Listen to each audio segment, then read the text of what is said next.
Eagles. Eagles.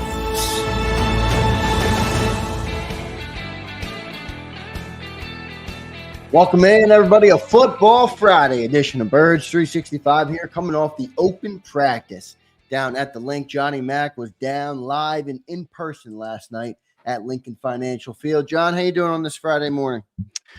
I'm up, and it's like a game day, like a game day. Nice late night show, and we're right back in the morning. You're right. It reminded me of Eagles season. Yeah. And the Eagles kind of, Nick Sirianni talked about it, dress it up. They even, do pregame warm-ups like it's a game. And they try to use that Lincoln Financial Field practice as a communication test between the coaches. Made a big deal about that as far as their communication. So, yeah, and a good day for the offense. Good night for the offense. Conversely, since you're playing each other, not so much for the defense. Yeah, well, we'll talk a little bit about that. We'll talk about Jalen Hurts. We'll talk about Nakobe Dean, see what the update is on him. Scott, not his best day. Not his best day. So we will talk about all that. We had a couple people in the chat last night, John, after you checked out, that were giving us some updates from what they saw. They were guys who were down there at the stadium. So a lot of good stuff from them. I got some great news this morning, everybody, before we get deep into our Eagles content. As you can see on your screen, powered by BetUS, Birds 365 is proud to welcome a new sponsor to the show, BetUS. I'll tell you a lot more about BetUS later on in the show, but we are proud to have them a part of our network. We're going to be using BetUS, John, to live up and do and follow along up close and personal with our Saquon Barkley jersey giveaway all season long. They got all the prop bets. They got all the player props. They got the Eagles bets. They got all of it on there on BetUS. So we're going to be using BetUS every single week to do a community over or under on Saquon Barkley. And we're going to use it to follow along, and that will go hand in hand with our jersey giveaways this year of Saquon Barkley. If you don't know about the jersey giveaway, every time Saquon eclipses 125 all-purpose yards, we will be giving away a Saquon Barkley jersey to a channel member. Must be a channel member. So we appreciate all you guys for being in here. I'll tell you a little bit more about BetUS at the end of the segment here. But we appreciate them for being a new sponsor on the network. We'll be using them all season long to bet on the Philadelphia Eagles. So good stuff there. Johnny Mac, bring us inside the practice last night. Set the stage. It was nearly 50,000 strong there at the Lincoln Financial Field. Other than the offense looking really good, what was the atmosphere? What was the energy like in the stadium for an August 1st night? Well, yeah, I mean, it is a practice. So anytime the Eagles said nearly, that's how they described it, nearly 50,000. I don't know. They might have been fudging a little bit, but there were a lot of people there. And it's always amazing when people come out for a practice like that. And, part of it is that the Eagles don't have open practices. Some other teams do around the NFL, certainly a lot more.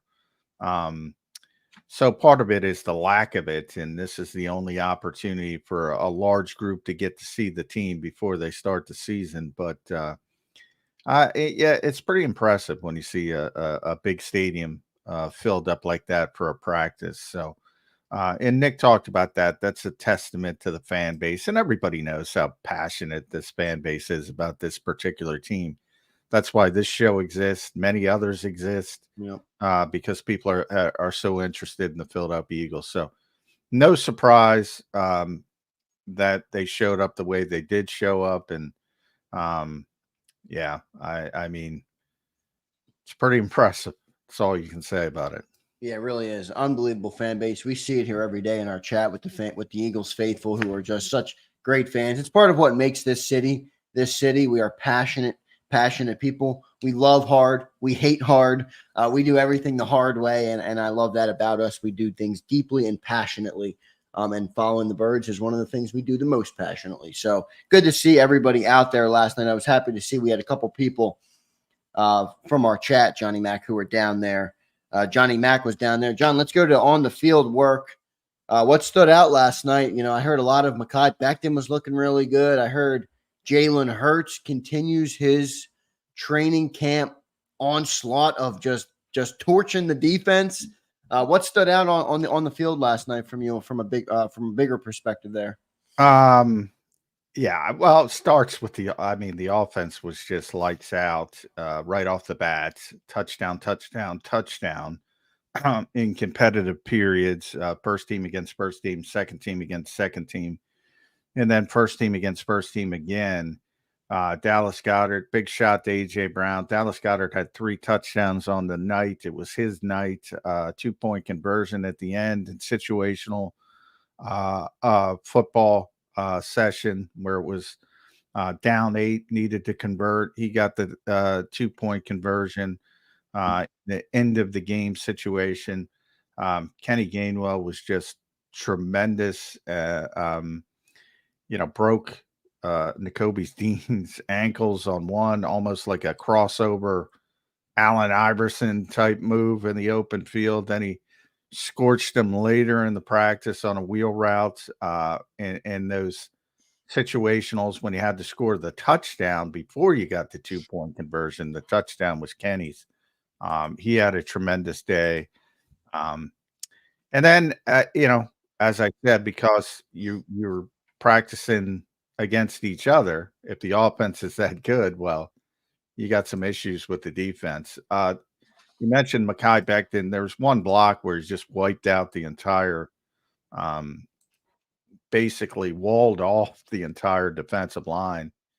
And earlier, the second team, Fred Johnson and Trevor Keegan did the same thing as a combo block. So, now that the pads have come on and you see some of the physicality with that offensive line, and remember, Landon Dickerson didn't even practice. Yeah, it was all good from the offensive perspective, and then I guess you just kind of, hide from the defense for a day, cross your fingers. I don't think Vic Fangio is going to be happy with that performance.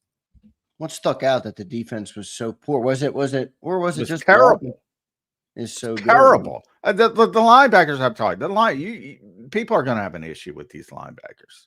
They're not good. And when the defensive line is not firing on all cylinders, it becomes even a bigger problem. And that's what was happening. So they were getting wiped out, and then all of a sudden, you get to those linebackers who are got to deal with blocks and bodies on them, and that's not a good situation.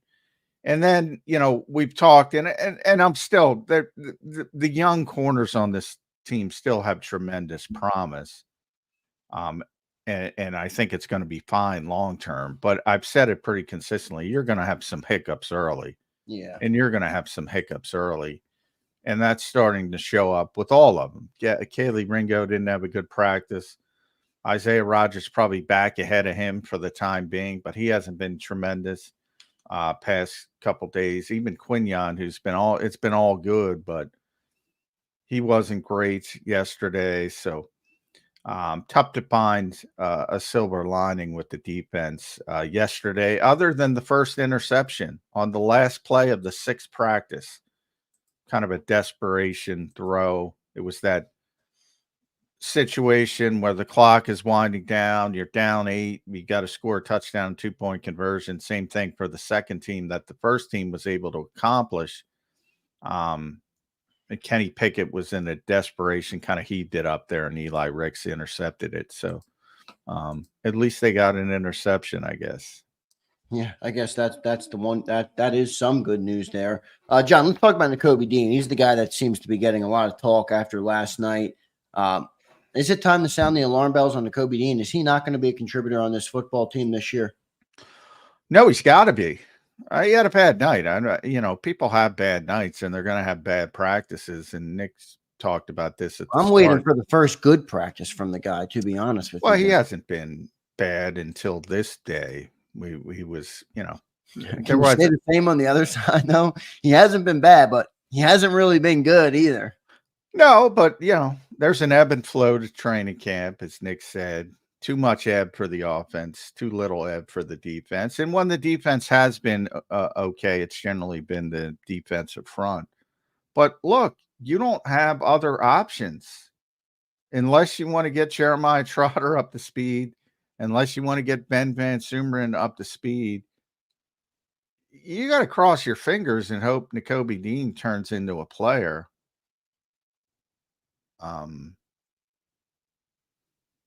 People are hanging their hat on Devin White and Zach Bond. I always say, just look at the contracts, man. Zach's making 1 year of the veteran minimum with a chance for incentives to make a little bit more. Devin White's making it's got a 1 year prove it deal for $3.5 million with incentives. Nobody's beating down the door for these players. Nobody. So you can talk yourself into anything in the NFL, but my concern is when those pads came on and they're on, and again, Landon's not even out there. Landon and Lane Johnson were both not out there. Well, Lane played. Lane was in, by the way, Landon's jersey, so that confused. Oh yeah, that was a little interesting. Yeah, that's funny. But he's not playing a lot at this stage. I mean, they're trying to be cautious, and But Mekhi Becton's a perfect example. I mean, Mekhi's just a massive human being who obviously has significant talent, but he's had some issues with the Jets from a technique and fundamental standpoint.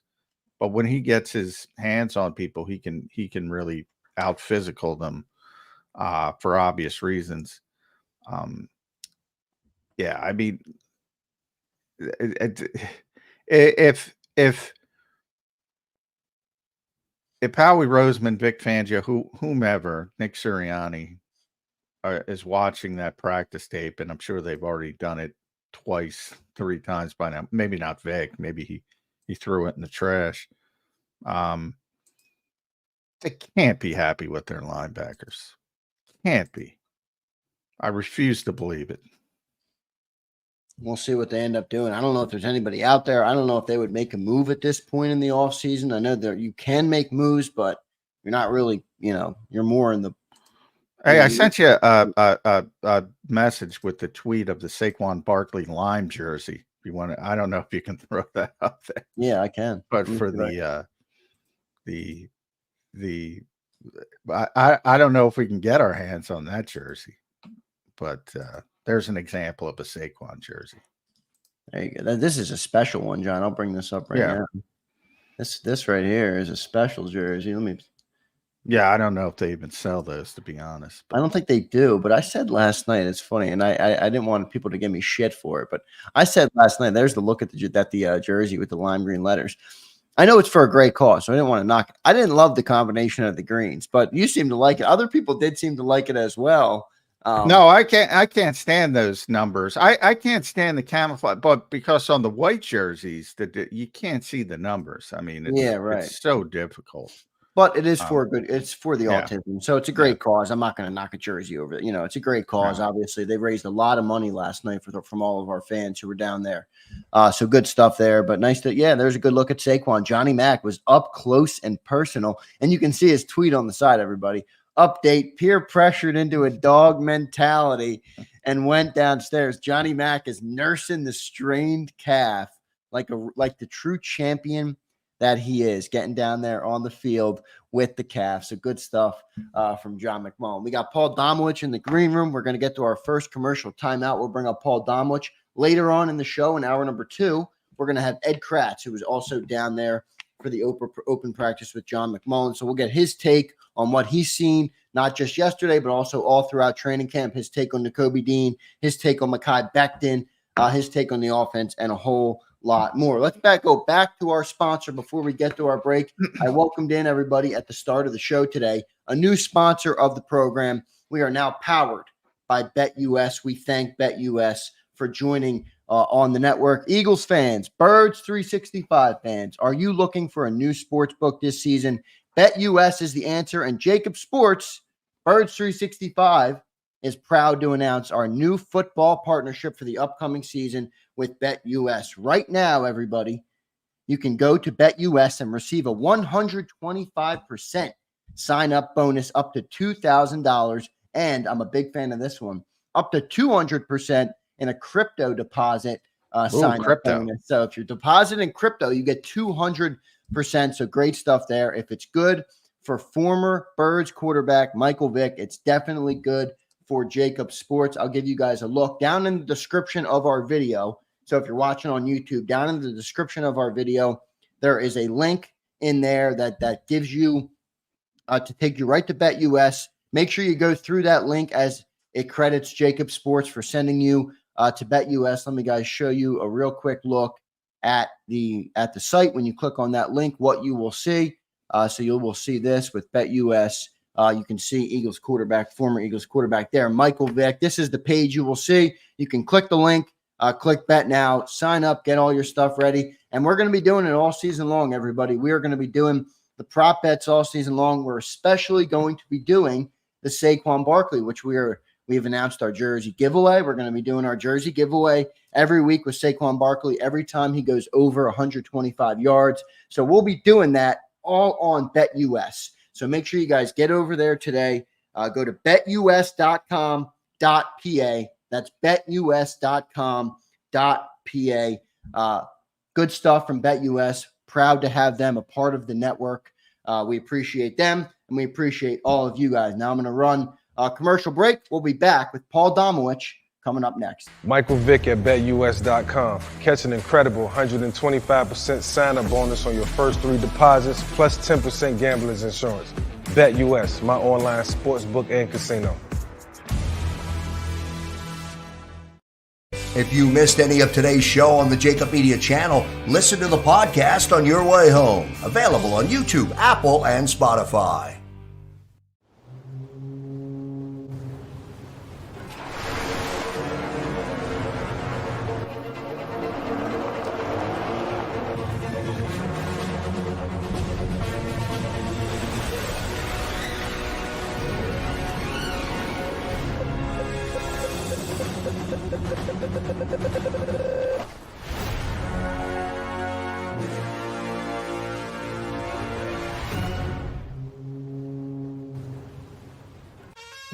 Is the best vacation one that you find, or one you get lost in?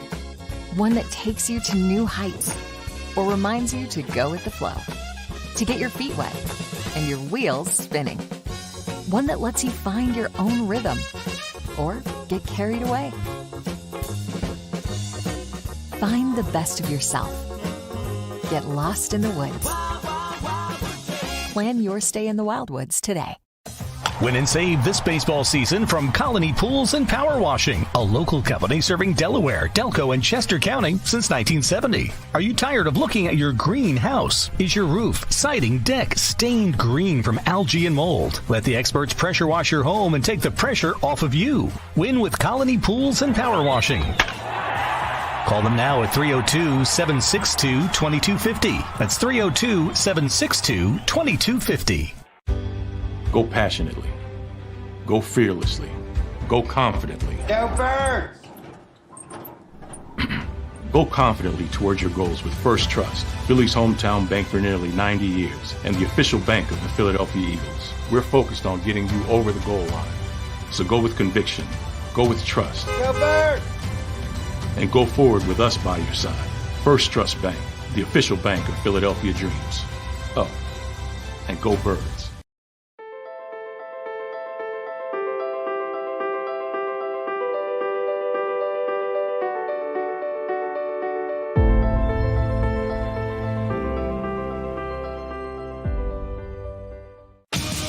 The greatest fans on earth. It's a bold statement, but would you expect anything less from Philadelphia? 58 years of heartache creates a toughness, a grit, a resolve not found in most. Sure, our prayers were answered, but now that we've had a taste, we're looking for more.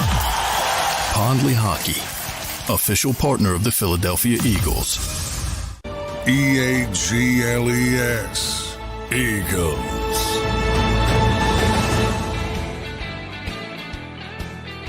Welcome back in, everybody, to a Football Friday edition of Birds 365, joined now by Paul Domowitch, Hall of Fame selector, longtime reporter of the Philadelphia Eagles, one of the best in the business. Damo, welcome to the show, man. How you doing on this Friday? Doing well, guys. Hope you're doing the same. Yeah, doing good. Big open practice at Lincoln Financial Field. What could possibly be better? Nearly 50,000. That's how they described it, Damo. I think they were fudging a little bit, but it's close. It's pretty amazing when you see that many people for an open practice. It's crazy, this fan base. Of course, they don't get to see practice like everybody else, so maybe that factors into it. But it was a big night for the offense, Damo, and that means it wasn't a big night for the defense. As the calendar turns to August, does it get a little bit more pressing? Because these linebackers, Damo, now that the pads are on, Howie's got to know something's up. He's got to. I can't believe he's happy with this group.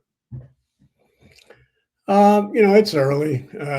If he's going to make any changes, I think he'll wait a couple. He'll wait well into the preseason before he thinks about anything. I'm not as down on this group. You see them every day, so I don't.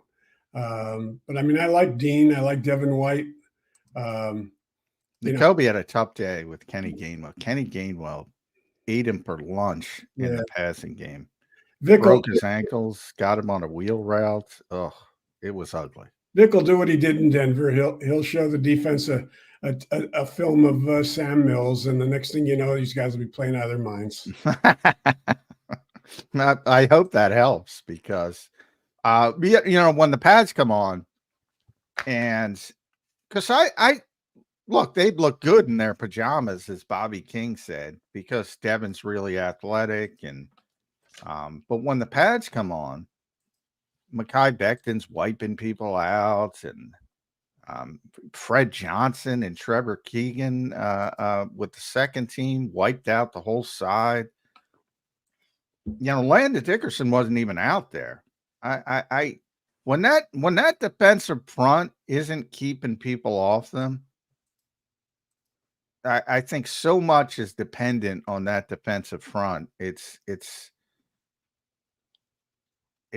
going to be that or bust for the Eagles defense. If those guys don't show up every single week, it's going to be really difficult for that back seven. That's how I kind of look. Now it's August. That's what we do. August 1st, we overreact at this point. But Nick makes a big thing about these practices because he warms up like it's a game, and he's worried about the communication aspect between the coaches. So I think they put a lot of emphasis on this practice, and it was all good for the offense, but that means it's all bad for the defense. You can't have it both ways, and I think people want it both ways. Yeah, and what would be more concerning right now, the offense stinking up the place or the defense? Well, that's true. That's the positive spin. I think there's a feeling that the defense will eventually, find itself. And I agree. I mean, the defensive line, but it's not. It's always been about the defensive line. No matter who the coordinator's been, that's the way this team has built its defense. It's all about the pass rush.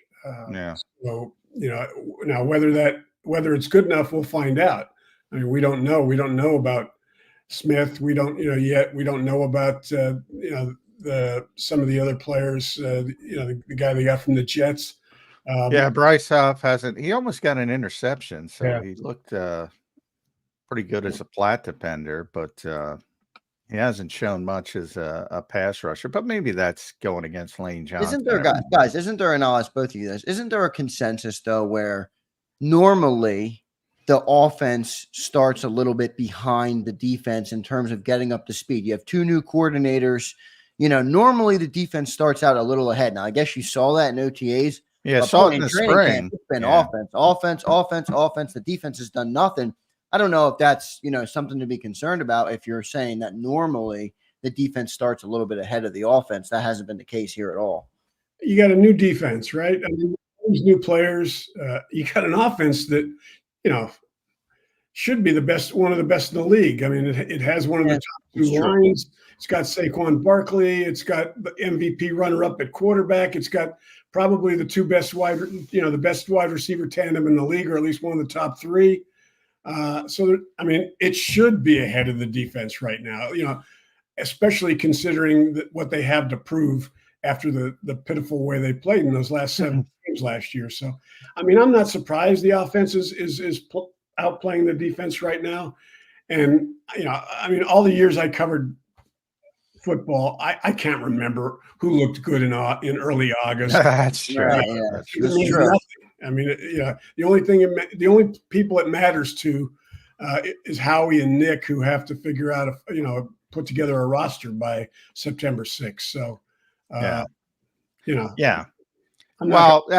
people accuse me of being too negative all the time. So I guess I'll go to the positive. And the offense was tremendous. And the one thing I would say is they look like they're going to be way more open to different things in the red zone with Kellen Moore. I think that's a positive. Dallas Goedert looked like a monster last night. The monster we've all been expecting over the years. And he's been a very good player, but I don't think he's taken that next step to where people put him next to Kittle and Andrews and those kinds of guys. And maybe it's just because he wasn't used correctly, because, Kellen Moore's using, play action looks, naked bootlegs, and all of a sudden the big tight end's there against corners and open. He's just using his body. Scored 3 touchdowns. Damo had a 2-point conversion at the end when they did a situational period when they were down 8. So they had to score the touchdown and get the 2-point conversion,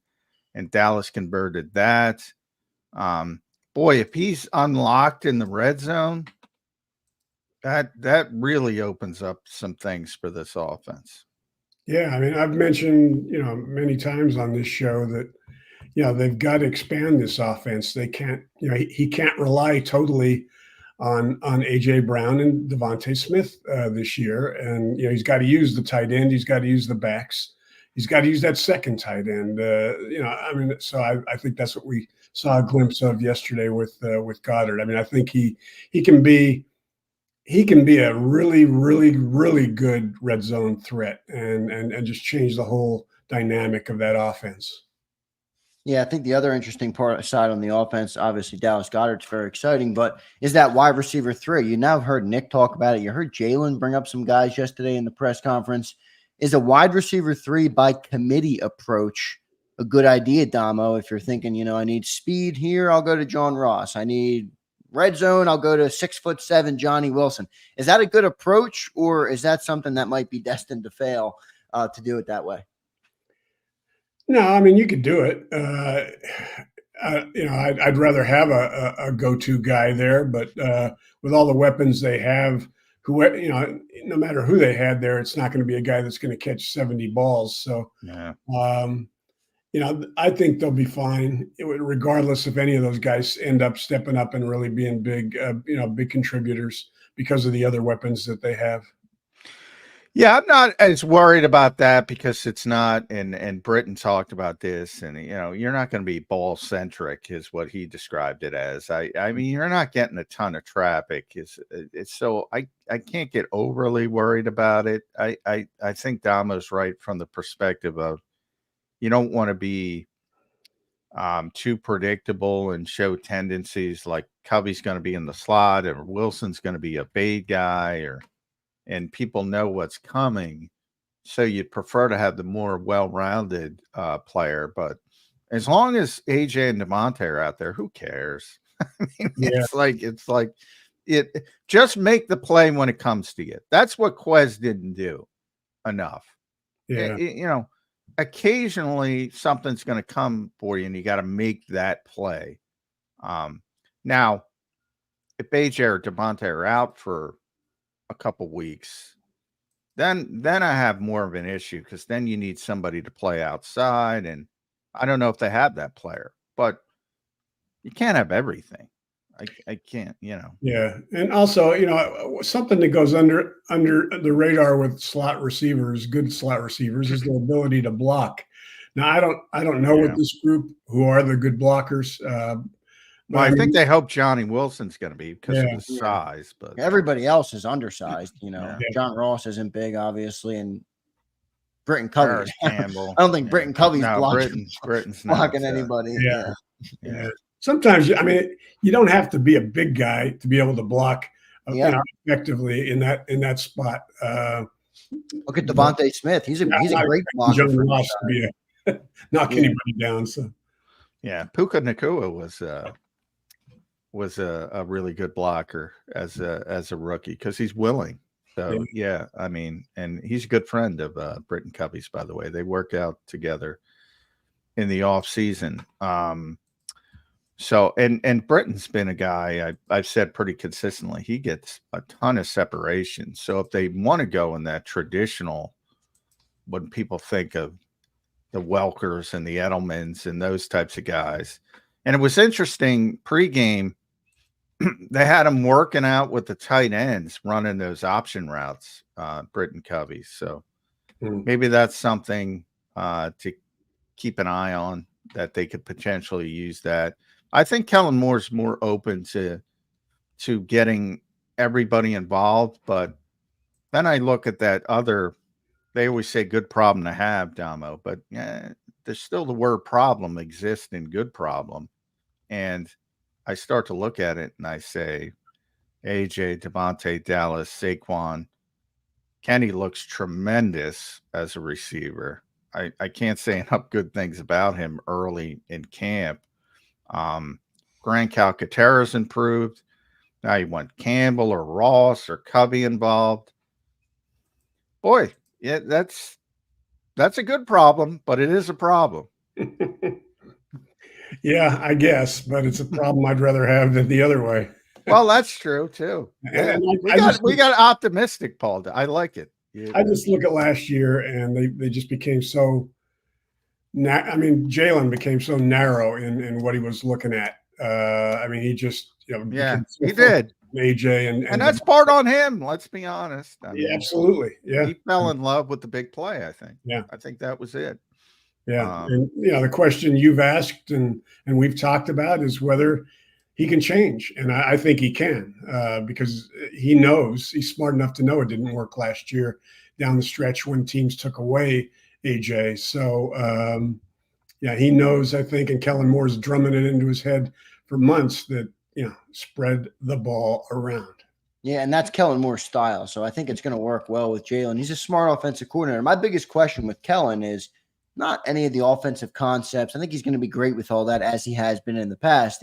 Is he going to know how to use it with the skill set he has at quarterback? It's Jalen Hurts. He's unique. He's not the passer he had in Dallas with Dak Prescott. So how does he incorporate that into the offense would be my biggest question with Kellen Moore. But overall, I think we've seen a lot of very good, promising things coming out of camp. I think the offense is in a good spot to have a good year. Damo, the question for me would be, will they reach the expectation? Because we look at last year in a negative light. They were still the 8th ranked offense in the NFL. Yeah. Will they be able to surpass that and reach the expectations coming into the year? Yeah. Well, when you split up last year into those first 11 games, last 7, it's just dramatic. First 11 games, I think they were in scoring. They probably were a top 4 team, averaging more than 26, 27 points a game. Yeah. Last 7, they averaged 18 points a game. They just couldn't put it in the end zone. So that's obviously got to change. I think that's what they're looking at when they're looking for improvement this year is what they did wrong in those last 7 games. Yeah, and that that'll always be. It's such an outlier, Damo. You've been covering this game for a long time. To have a 10-1 team that went through that. Not only that, they went through that stretch of it was the best stretch in Eagles history, 29-32, I think it was at one point. They were just winning games. And that's a trait. I remember talking to Denny Green about that back in the day, saying he told me winning is a habit. Mm-hmm. And it became a habit to the Eagles. And all of a sudden, poof, gone. I don't think we'll ever fully know what went wrong, because and think about the games in that collapse. If they win that Seattle game, if they just show the patience and go down the field and win that game, if they beat Arizona, which they were scoring some points there, but the defense just was a disaster. I think maybe it stems the tide, but we'll never know. I still to this day have trouble explaining exactly what went on. And you start thinking about, like, who played well over that span. It was almost like a universal collapse, player to player. I've never seen anything like it. You know, the man that should be able to explain explicitly what happened last year, because he's retired now and has no reason not to tell the story, is Jason Kelsey. And even Jason can't, you know, I still have yet to hear Jason explain it. I don't think he knows. I don't think anybody knows. I think Jason is one of the smartest guys I've ever covered. And if he can't explain what happened last year, who can? Yeah, I think it was, you know, you get in a rut, and sometimes it's confidence and everything goes against you, and it just feels like you can't turn it around. Sometimes I'm sure everybody's experienced that in their own life, one way or another, you know, to a lesser extent. And I think that's what happened last year. I think they've all moved on. I think the energy of the practices so far seems like they're ready to put it in the past and get back to where they were in 22 and even early 2023. And, you know, I'm confident they're going to move on from it, to be honest. But you're right. It is weird what happened last year. Yeah. Offensive line, which I think is going to be really good. Mm-hmm. But I got to tell you, everybody's banged up already. I don't like that from the perspective of Landon's already had a lacerated toe. Now he's got a knee injury. Tyler Steen's out with an ankle. Lane has been dealing with a toe issue. Brett Toth had a hamstring. They had a difficult time with the second team center, and they're moving people around. All these little nicks, you've seen it over the years, Damo. The quickest way to having an underwhelming season is to have multiple injuries on the offensive line. Are you concerned? The Eagles brought in another veteran interior player this week, Nick Gates, who's, you know, started a lot of games, decent player, limited ceiling. They got like three of these guys. They got Matt Hennessy. They got Max Sharping. They all have starting experience. They all are okay, but they're not great. Does that tell you anything? Why are they bringing in so many of these guys?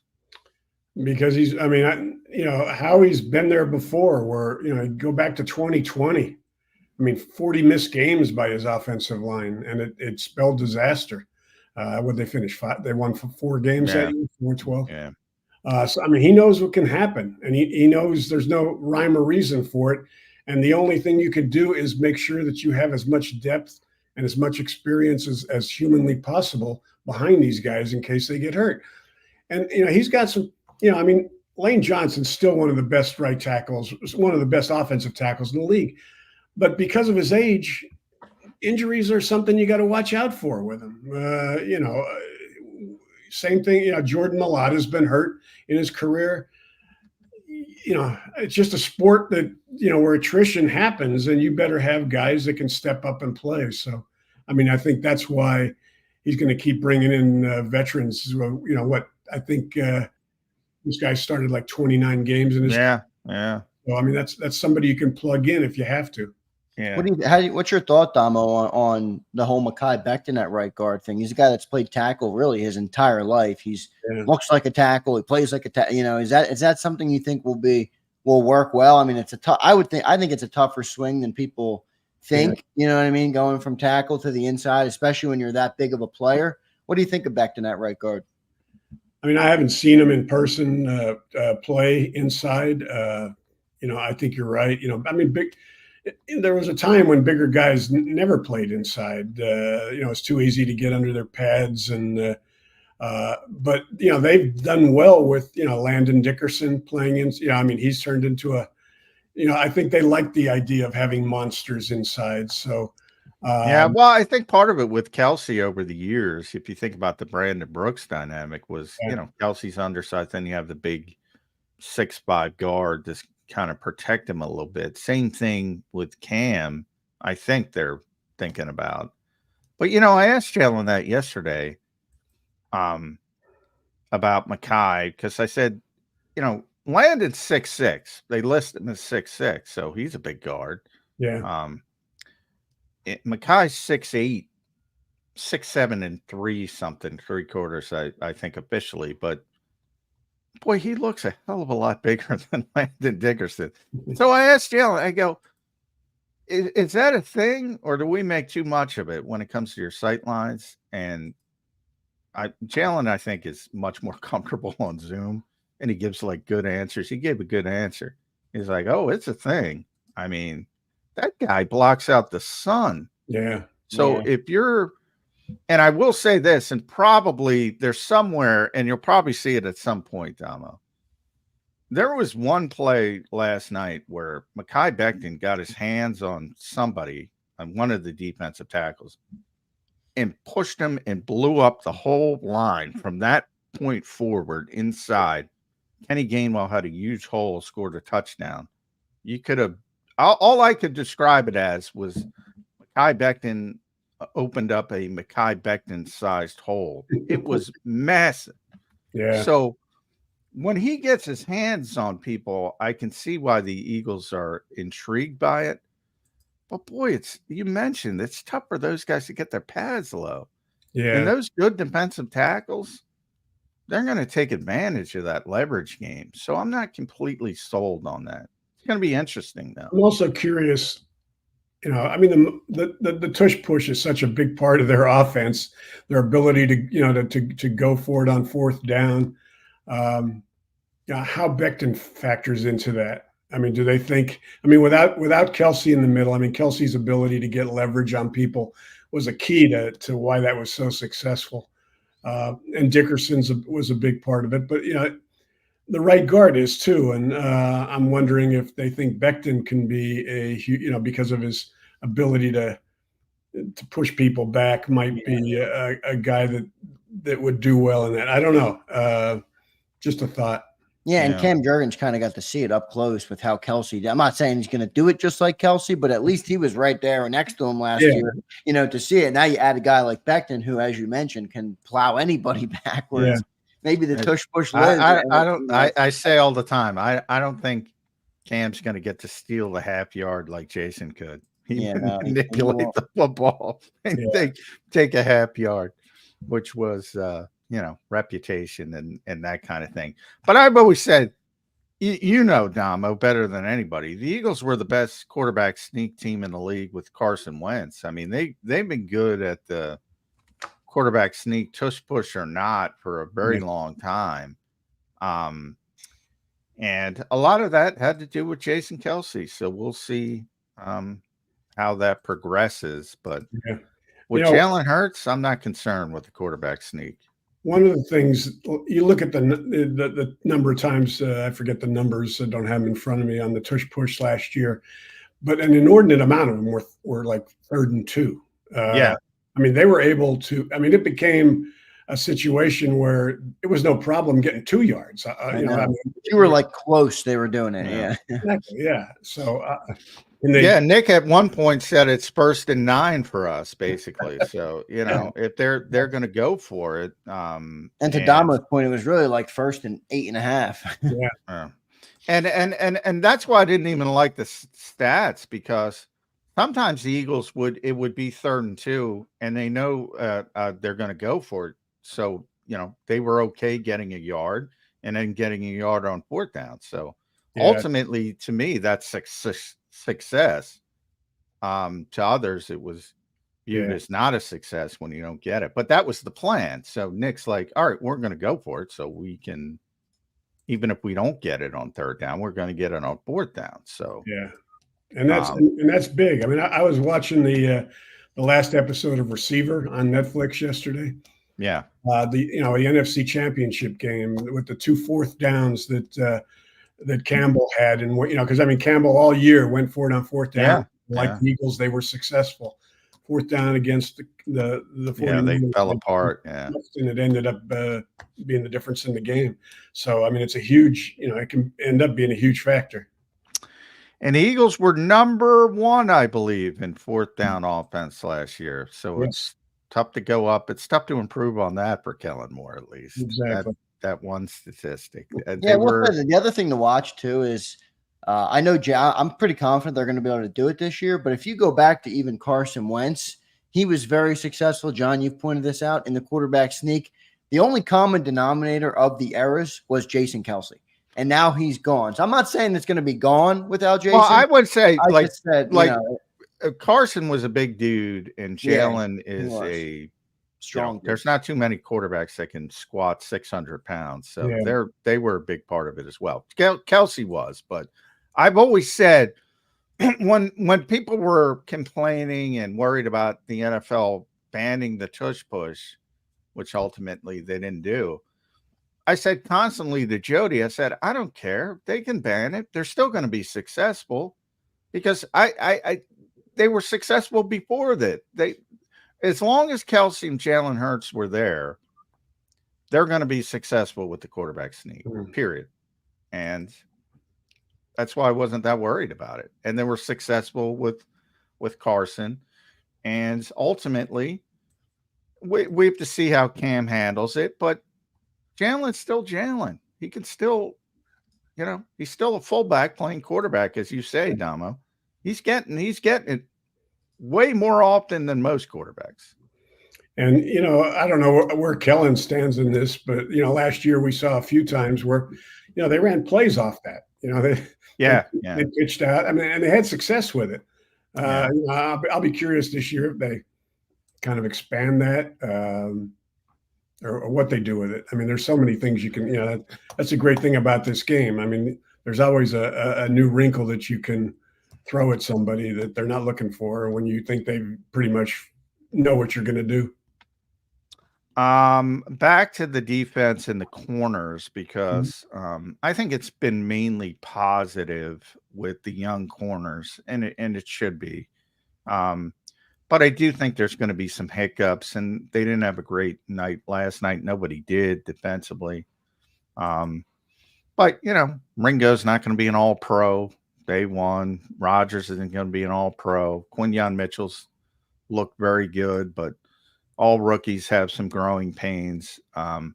Overall, though, I think you saw when they brought in, this is interesting. It was interesting to me, Damo. When they brought in Nick Gates, they cut Mario Goodrich, who actually did him a solid, because instead of waiting to the 53 and 1,100 players on the waiver wire, they put him on waivers. The Giants claimed him. I think they were 6th on the list, so he'll get an opportunity to compete where he's not the 13th guy on the depth chart. So he made the 53. That was like a big story last year. And now he didn't make it to August 1st. I think that speaks of the depth that the Eagles have at corner versus last season. Not that it's going to be all great, but Howie has really improved this team. Yeah, I mean, with the two rookies, Rodgers, that was a great signing, picking him up when he was suspended for gambling. Yeah, that really was. Those are the kind of moves that, he's always been, signing guys in December off of practice squads, for the following year. Howie's good. Howie's always looking ahead. I mean, he's made his share of mistakes, but he's also, been a very astute in a lot of moves like that. So, yeah, they certainly have more depth. It's gonna come down to how well those rookies play and how much they contribute. But even if they're slow in developing, they've got people like Ringo and others, Rodgers, that can hold the fort for a while. But I think those two guys are going to be really good by the time you look at midseason. I think both of them are going to be big factors in that defense. What's going on with the rest of the GMs in this league, Damo? Like, you spend $1 million for Isaiah Rodgers and you got to wait a year. Yeah. And everybody else is like, we'll talk about it when he's reinstated. And the Eagles say, we'll sign him and just let him sit. Yeah. What is that, Jeffrey? Are these other owners so backward that they're like, because let's face it, $1 million in the NFL is nothing. Yeah. Or every GM just no. I think some of those guys still can't get over the fact that, I mean, you know, gambling is illegal. Okay, I mean, he was suspended, but I mean, I think there was a stigma that some owners said, we don't sign. We're not going to sign that guy. You know, it just looks bad, and our fan base won't like it, and that's not the case anymore. I mean, you know, it's, you know, he made a stupid mistake, but it's not Pete Rose. I mean, sports gambling's legal in what, 38 states now. Yeah. I mean, it was just a smart. You know, I mean, how he's looking deeper at some of these guys. I mean, he investigates. He has Dom and other people check their character. And if he feels that this isn't going to happen again, and this guy is going to, you know, be determined to get over the mistake and prove to people that he can play, he's going to sign him. And it was a terrific signing. How he plays that big picture game. I love the analogy. You know, everybody else is playing checkers, and how he's playing chess, just sitting back, moving the pieces. You know, he really does a good job of that. Well, I do think, and how he gives. I do think Jeffrey's a big part of that, because Jeffrey allows him to be proactive. Jeffrey allows him to make mistakes. Yeah, Other GMs don't have that kind of rope, and he's got the job maturity. I mean, yeah, that we talk about. Yeah. Well, you better make some good moves after not taking Justin Jefferson. So. And he did. To be fair, yeah, he did. He rebounded good. That one didn't work out, boy. But you know, everybody. Justin Jefferson's a phenomenal player. I mean, you know, to me, he's the best receiver in football. Yeah. But you know, if you make the right decision with Justin Jefferson on that year, and you don't get Devontae, you don't get Devontae, you don't get AJ, you probably get neither. Yeah. And maybe you're not as good as a football team. There's so many butterflies, and that's no criticism of Jefferson, because like I said, he's just one of the best. He hit the ground running. He's such a good route runner. It's like everything about him. There's nothing not to like about him, but he would have been so good here, you wouldn't have been looking for other receivers. You know, I think sometimes when you make a mistake like that, it forces you to open your eyes and consider possibilities that you might not otherwise have thought about, like, you know, trading for AJ and trading up to get Devontae. So. Yeah, you're right. I mean, I was giving him credit on another show, and somebody ripped me. He was like, "Well, congrats, you're giving him credit for fixing mistakes." I'm like, every GM. Well, everybody makes mistakes. That's what I mean. I'd rather have the GM that can look at it, understand it, and then go and fix it. But talking about the GM, let's go to this super chat here, and we talked a little bit about the linebackers. But D Love says, "I don't feel comfortable with the Eagles linebackers this year, knowing that was a big weakness last year. Is that Howie's biggest failure this offseason? We just talked about all the good with Howie." Dama, what are they going to do about the linebacker position here? Are they going to go and get somebody before the season, or will they enter the year with the guys they have and be comfortable with it? I mean, I think they're going to give it more time. I mean, they like Dean. I would imagine Fangio likes Dean. So I like Nakobe. Yeah, you know, he's just a matter of staying healthy more so than anything else. I mean, I thought before training camp started that this was a pretty good group. I mean, they had depth. I mean, Burks gives them a nickel guy that can cover. White and Dean, I thought were going to be, you know, pretty good, solid pair of starters. So, I mean, I'm not ready to panic yet. I'm on the Ben Van Sumeren bandwagon. First of all, he's a tremendous special teams player. And few pay attention to special teams drills. I'm a lunatic. So he's just a monster on special teams on those reps. So, and he seems to be somewhat instinctive. They threw him into the deep end last year at the end of the season. And the whole knock on him, the reason he didn't get drafted, he had phenomenal testing numbers. He's a great athlete. He didn't play much in college, and everybody said how raw he was. And he just showed like a natural affinity for playing the position. I'm probably jumping the gun, and I'm partially jumping the gun because I don't have confidence in the veteran linebackers for the most part. But I said this, and I want to throw it at you, Damo, and at P Damo, make sure you follow Damo on X, and read him at the 33rd team. But I say it's defaulting to White and Nakobe Dean. And if you have a bunch of injuries and down the road you're forced to play, say, Trotter and Van Sumeren, I don't think there would be that much difference. Yeah. So I think their whole linebacker, I don't think there's that much difference between 1 and 6. And Burks, you mentioned Burks, he hasn't even practiced. He got hurt in the first practice. So if he doesn't get back healthy, he's going to have a tough time making this team. But I think from 1 through 6, they're going to get pretty much the same accomplishment. Yeah. Which is, maybe it's good. And if that's the case, then why not just go with Jeremiah Trotter Jr., who you have under contract for 4 years? I mean, I'm jumping the gun a little bit because you need a little bit. But I think if they were forced to play him, I don't think it would he's very instinctive.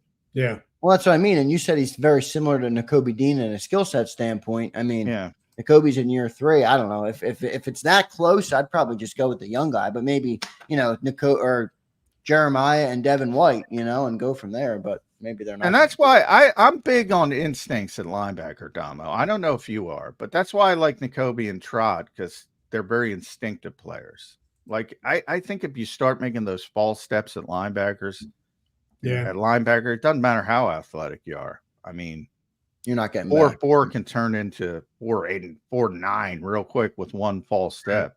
Yeah. And if you're going the right direction all the time, and I think that's what Nakobe does when he's healthy and playing, and Trot has shown that. Ben's shown it a little bit, a natural part of it.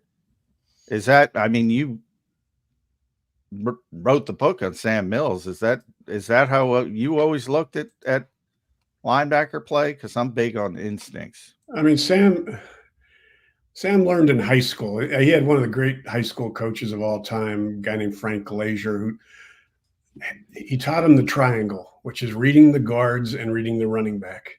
And after that, Sam had it beat. I mean, he was one of the great anticipatory linebackers I've ever seen play. I mean, he knew where the ball was going, in addition to all his talent and the fact that he could, people couldn't see him when he'd come through that hole. I mean, he just knew he could diagnose plays like nobody I've ever seen. And, and Vic, I think Vic will take a lot of that and teach it to Nakobe, to Trotter, to White. And I think, this group won't look as lost as they did last year at the end. I mean, I think these guys will know where they're supposed to be, whether they have the physical tools to get there and cover, we'll see. But, I just kind of right now, I have a confidence that Vic will get this linebacking crew straight. And Vic, we trust. I said, and to me, this whole offseason is about, all right, we let's build up. We got an all-star team on offense, and Vic will figure it out on defense. That's been sort of, I think, the mindset. To your point, though, I love watching those NFL films mic'd up of Kuechly, Luke Kuechly, Damo. Yeah, he's calling out every play. He knows every damn play of the opposition, every single one. Yeah, that's a key for a great linebacker is to if you can anticipate where it's going, you're ahead of the game. You don't have to have 4.5 speed. Yeah. The great Pete Damo, he's got 4.5 speed still at this point on his fastball. And we'll congratulate Merrill Reese. I forgot to congratulate Merrill Reese. Yeah. I'm so happy for him. Yeah. Me too. We all are. The great play-by-play announcer, honored by the Pro Football Hall of Fame. The Hall of Fame game, of course, they had to call it off for weather, but who cares? Did you see any of the kickoffs? I didn't see because I was down in practice. Any weird things? Did you see any? I saw a couple of them, and other than the fact that nobody was moving until it was caught, it was basically the same result. So. Yeah, they got it out to the 26. I'm like, oh, okay. I'm like, hey, it's better. At least they're returning it. At least. Yeah, I think what you said there, John, is going to start to happen. I think there's going to be touchbacks. More touchbacks than people. Not as much of a penalty. They were trying to kick it out to the 35, but nobody would pass the rules. So if that was the penalty, so they moved it back to the 30. And I think one good kick return, I'm saying, all right, I'll give up the extra 5 yards, and people will just kick it out. I think that's what's going to happen, but we'll see. Something to keep an eye on. Thanks, Damo. Great as usual. Make sure you follow him at pdamo on x.com. Damo, thanks for coming on the show, man. Take care. Have a good weekend. There's Paul Domowitch joining us on Birds 365. Good stuff from Paul Domowitch. Coming up in about 15 minutes or 16 minutes, we'll have Ed Kracz. He's been covering the practices with Johnny Mack. So he's a guy who's been there live and in person. We will get his takeaways on what he saw. He's a guy who, he liked Nakobe Dean in the offseason. We'll see how he's thinking, what he's thinking about Nakobe, what he's seen, and plenty more from Ed Kracz coming up. And then real quick, John, before we get to a break, let's go to our man Prince, who dropped us a super chat. Prince, thank you, brother. Appreciate it. Prince says, if we had drafted Jefferson, we would have also drafted Micah. Well, that's a perfect world, Prince. I don't know if the cookie would have crumbled. They had no interest in Micah, but I mean, if people are always go back to drafts and they do the best player available. The Micah draft, the Eagles were focused on basically was a group of 4 players. Devontae was the last 4. They were hoping one of them would drop to where they were. Devontae was the last one. And they knew the Giants were going to take him at number 11, I believe. I might be off on the numbers. And they had to jump them. And they actually... the Cowboys were comfortable coming down. It was interesting because it was NFC East. And they wanted Micah, and they knew they could drop down. They knew the Eagles wanted an offensive player. They knew the Giants wanted an offensive player. So they were very comfortable with it. That was never in the Jefferson. What is angers people about the Jefferson pick is the scouting staff wanted Jefferson, and the coaches wanted Rager to bring both a horizontal and vertical stretching of the field into the equation. They thought Jalen could do that. But while I say, now it seems comical because Jalen turned into Jalen Rager. Look, he was going to get picked by New Orleans. I forget the number. They were 2 or 3 picks behind it wasn't like this crazy. Oh, nobody thought that.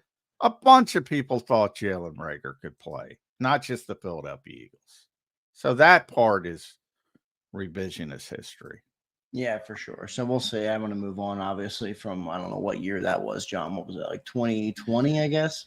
And it runs together. This is right. It was the Jalen Hurts draft, wasn't it? This was the Devontae's. This is Devontae's. It was the Jalen Hurts draft because Jalen was taken in the 2nd round, and it was Jalen Rager who was taken in the 1st round that year. I'm pretty sure I have that right. So I think that was 2020. 2021. 2021 they took Jalen Rager? 2021 is the Devontae draft. I thought that's what we were talking about. No, yeah. Well, Devontae Micah Parsons draft. Yeah, okay, got it. Yeah. Which was, that was 2021. And what happened, and interestingly, because the Giants wanted a receiver, they were at 11, and they traded out with Chicago, who took Justin Fields, and they traded down once they weren't able to get Devontae Smith. And they ended up taking Kadarius Toney, which did not work out for them. Hurt the Eagles in the Super Bowl, but he's not been a good player overall.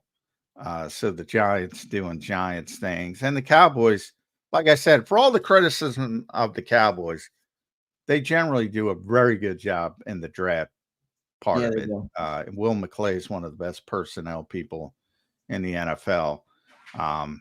And yeah, I mean, the Eagles are happy with Devontae and the Cowboys are happy with Micah. So worked out for both of those.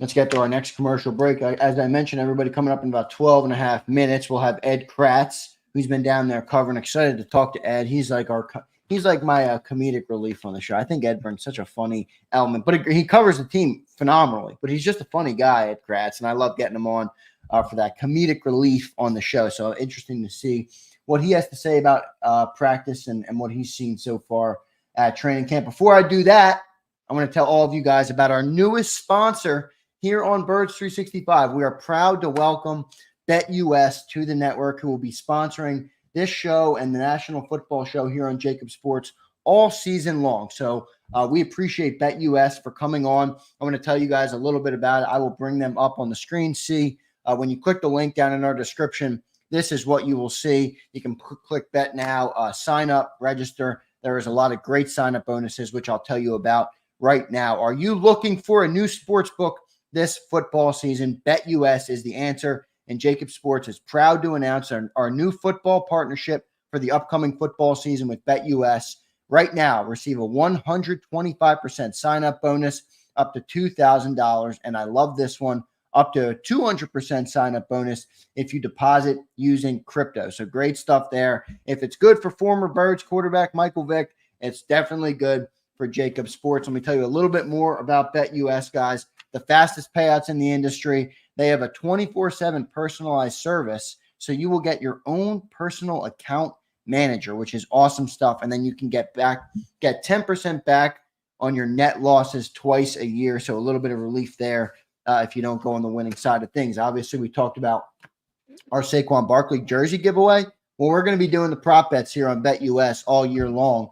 And for those who don't know about the giveaway, anytime Saquon goes over 125 yards, all-purpose yards, that is, that's rushing and receiving, we're going to give away one Saquon jersey to a channel member. You must be a channel member to be eligible to win the jersey. So we're going to be doing the prop bets on BetUS all season long. We're very excited. And it's yards from scrimmage. As Jeff Kerr, our anal friend, said, yards from scrimmage, because all purpose. What's the difference? In case Saquon returns a kickoff, that would not, you got. So is that the only difference, though? Yeah, that's the only difference. All right. Well, we're going rushing receiving, so we can call it yards from scrimmage. Same thing. Yeah. But as you mentioned, Jeff Kerr points that out. But great stuff there. We're going to be excited to follow that along. There's a lot of other stuff on BetUS that we'll continue to dive into, but very excited to welcome them onto the channel. BetUS, the newest partner, the newest sponsor here on Birds 365. We thank them for their support. So let's get to our next commercial break. Johnny Mack and I will kick around a couple other things. I want to talk about Mekhi Becton with John McMullen. We'll do that next on Birds 365. Michael Vick at BetUS.com. Catch an incredible 125% sign-up bonus on your first 3 deposits, plus 10% gambler's insurance. BetUS, my online sportsbook and casino. If you missed any of today's show on the JAKIB Media channel, listen to the podcast on your way home. Available on YouTube, Apple, and Spotify.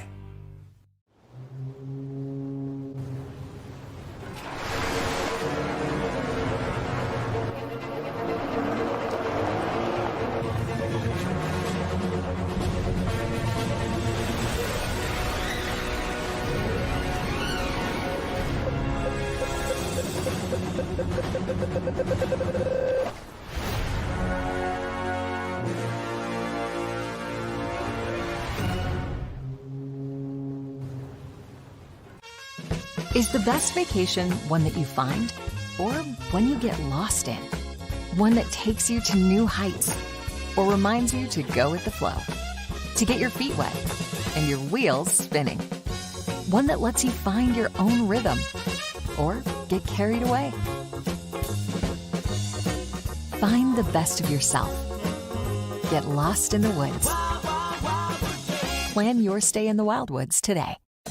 Win and save this baseball season from Colony Pools and Power Washing, a local company serving Delaware, Delco, and Chester County since 1970. Are you tired of looking at your green house? Is your roof, siding, deck stained green from algae and mold? Let the experts pressure wash your home and take the pressure off of you. Win with Colony Pools and Power Washing.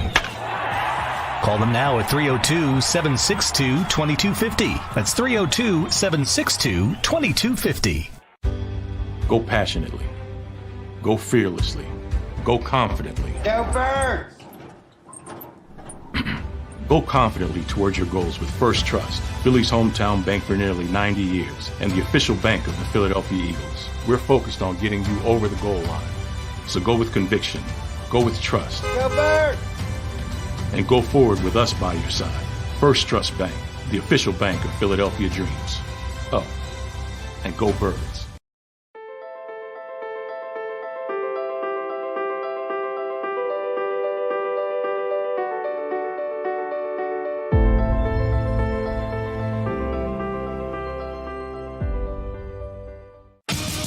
The greatest fans on earth.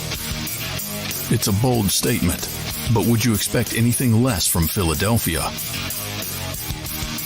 58 years of heartache creates a toughness, a grit, a resolve not found in most.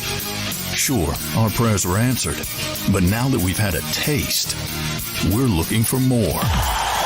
Pondley Hockey, official partner of the Philadelphia Eagles. EAGLES, Eagles.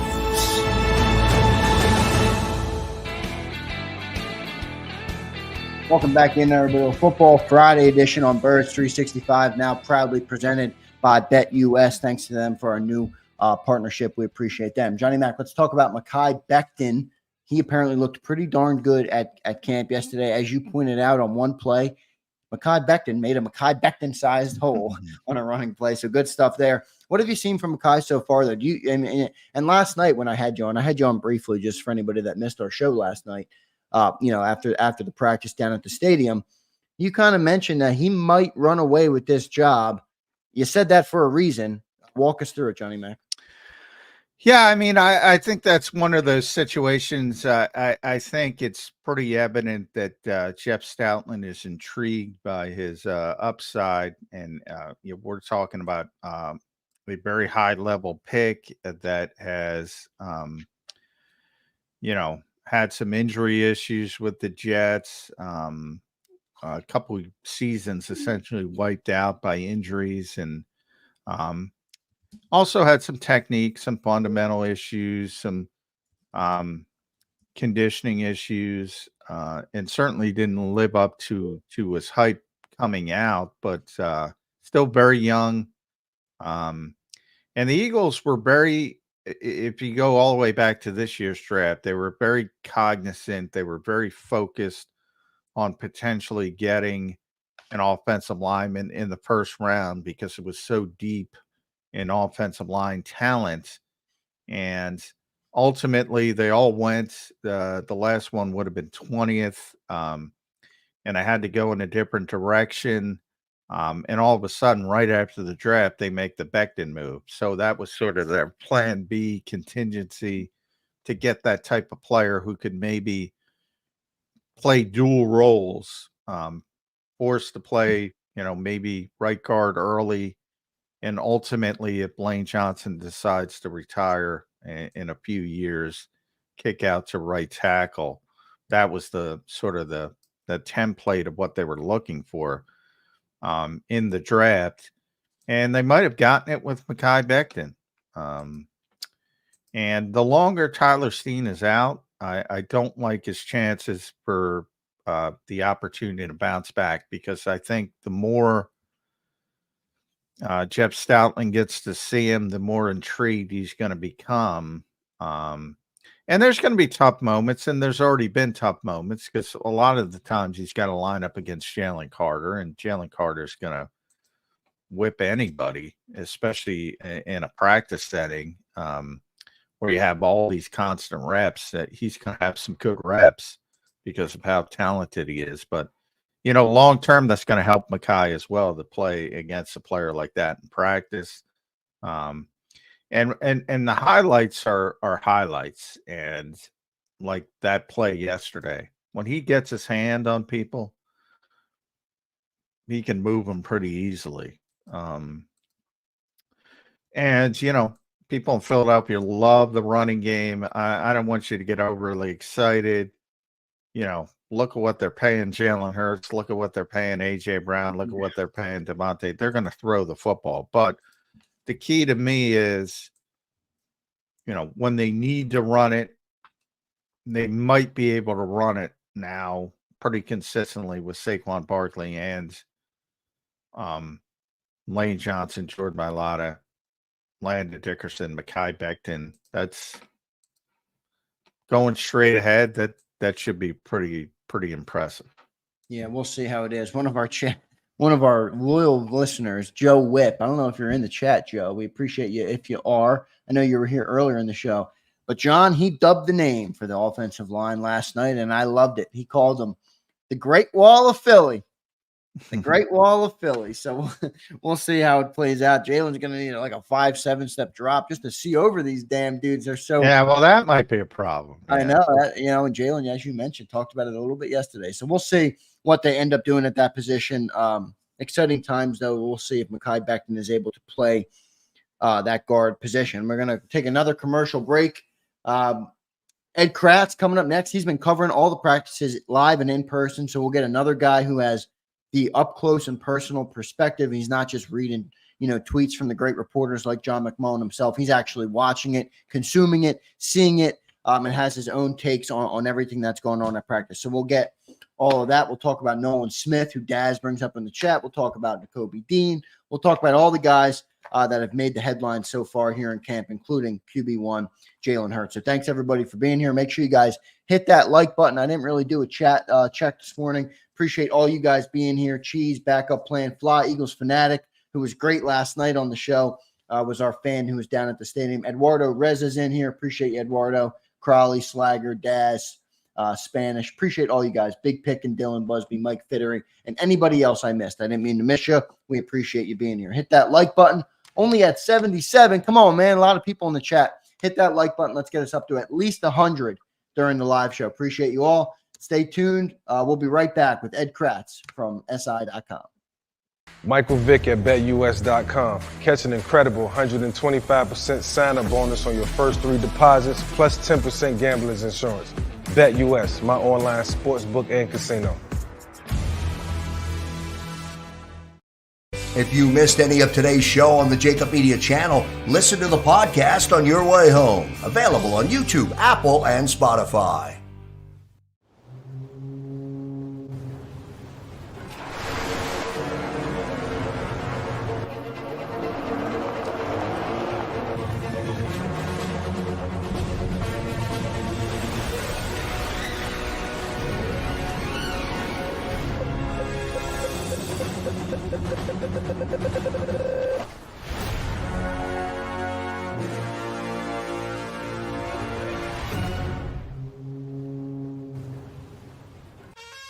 Is the best vacation one that you find, or one you get lost in? One that takes you to new heights, or reminds you to go with the flow? To get your feet wet and your wheels spinning? One that lets you find your own rhythm, or get carried away? Find the best of yourself. Get lost in the woods. Plan your stay in the Wildwoods today. Win and save this baseball season from Colony Pools and Power Washing, a local company serving Delaware, Delco, and Chester County since 1970. Are you tired of looking at your green house? Is your roof, siding, deck stained green from algae and mold? Let the experts pressure wash your home and take the pressure off of you. Win with Colony Pools and Power Washing. Call them now at 302-762-2250. That's 302-762-2250. Go passionately. Go fearlessly. Go confidently. Go Birds! Go confidently towards your goals with First Trust, Philly's hometown bank for nearly 90 years, and the official bank of the Philadelphia Eagles. We're focused on getting you over the goal line. So go with conviction. Go with trust. Go Birds! And go forward with us by your side. First Trust Bank.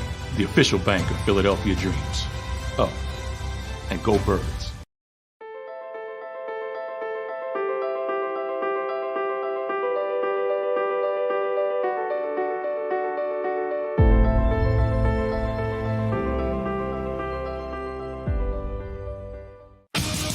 The greatest fans on earth. It's a bold statement, but would you expect anything less from Philadelphia? 58 years of heartache creates a toughness, a grit, a resolve not found in most. Sure, our prayers were answered, but now that we've had a taste, we're looking for more. Pondley Hockey, official partner of the Philadelphia Eagles. EAGLES, Eagles. Welcome back in, everybody, to a Football Friday edition of Birds 365, coming off the open practice down at the Link last night, almost 50,000 strong. Joined now by Ed Kracz of SI.com, one of the best in the business. Ed, welcome to the show, man. How you doing? Hey, guys. How's everybody doing? Doing well, Ed. Hey, John, how's the calf feel? I don't know if your viewers realize. Ed's one of the one peer pressuring me down to get down, so give Ed the credit, along with some others. But I made it. That's all that can happen. Now I got 2 days of rest. Thanks, Nick Sirianni, for the schedule. Hopefully I can bounce back. Because then there's 4 consecutive practices, by the way, the dog days of summer. But we'll talk about that. Last night at Lincoln Financial Field, just spectacular performance from the offense. And by that nature, obviously, they're practicing against themselves. Not so great for the defense. We'll start with the bad. Anything. Ed Kracz like anything about Vic Fangio's defense. Well, hey, they got an interception last night, right? Yeah, First there one we of go. camp. Yeah. Old pick six Ricks. Wasn't a pick six, but, Eli Ricks got his hands on a Kenny Pickett pass for the first INT of summer. Listen, if the Eagles are going to win, they're going to need more than one interception every 6 practices. That's for sure. Yeah. There's not a lot to hang your hat on. They're still mixing and matching. The offense certainly got the better of them last night. They're still trying to figure things out, obviously. But I saw some good things. I thought, let me think. I thought Jalix Hunt, and there's a lot of sacks. There were a lot of sacks. Jalix Hunt, I think, was in on one. You saw, I think Milton Williams had one. There was a lot of pressure on Jalen Hurts and Kenny Pickett. And I think that's kind of been what we've seen throughout summer is there is pressure.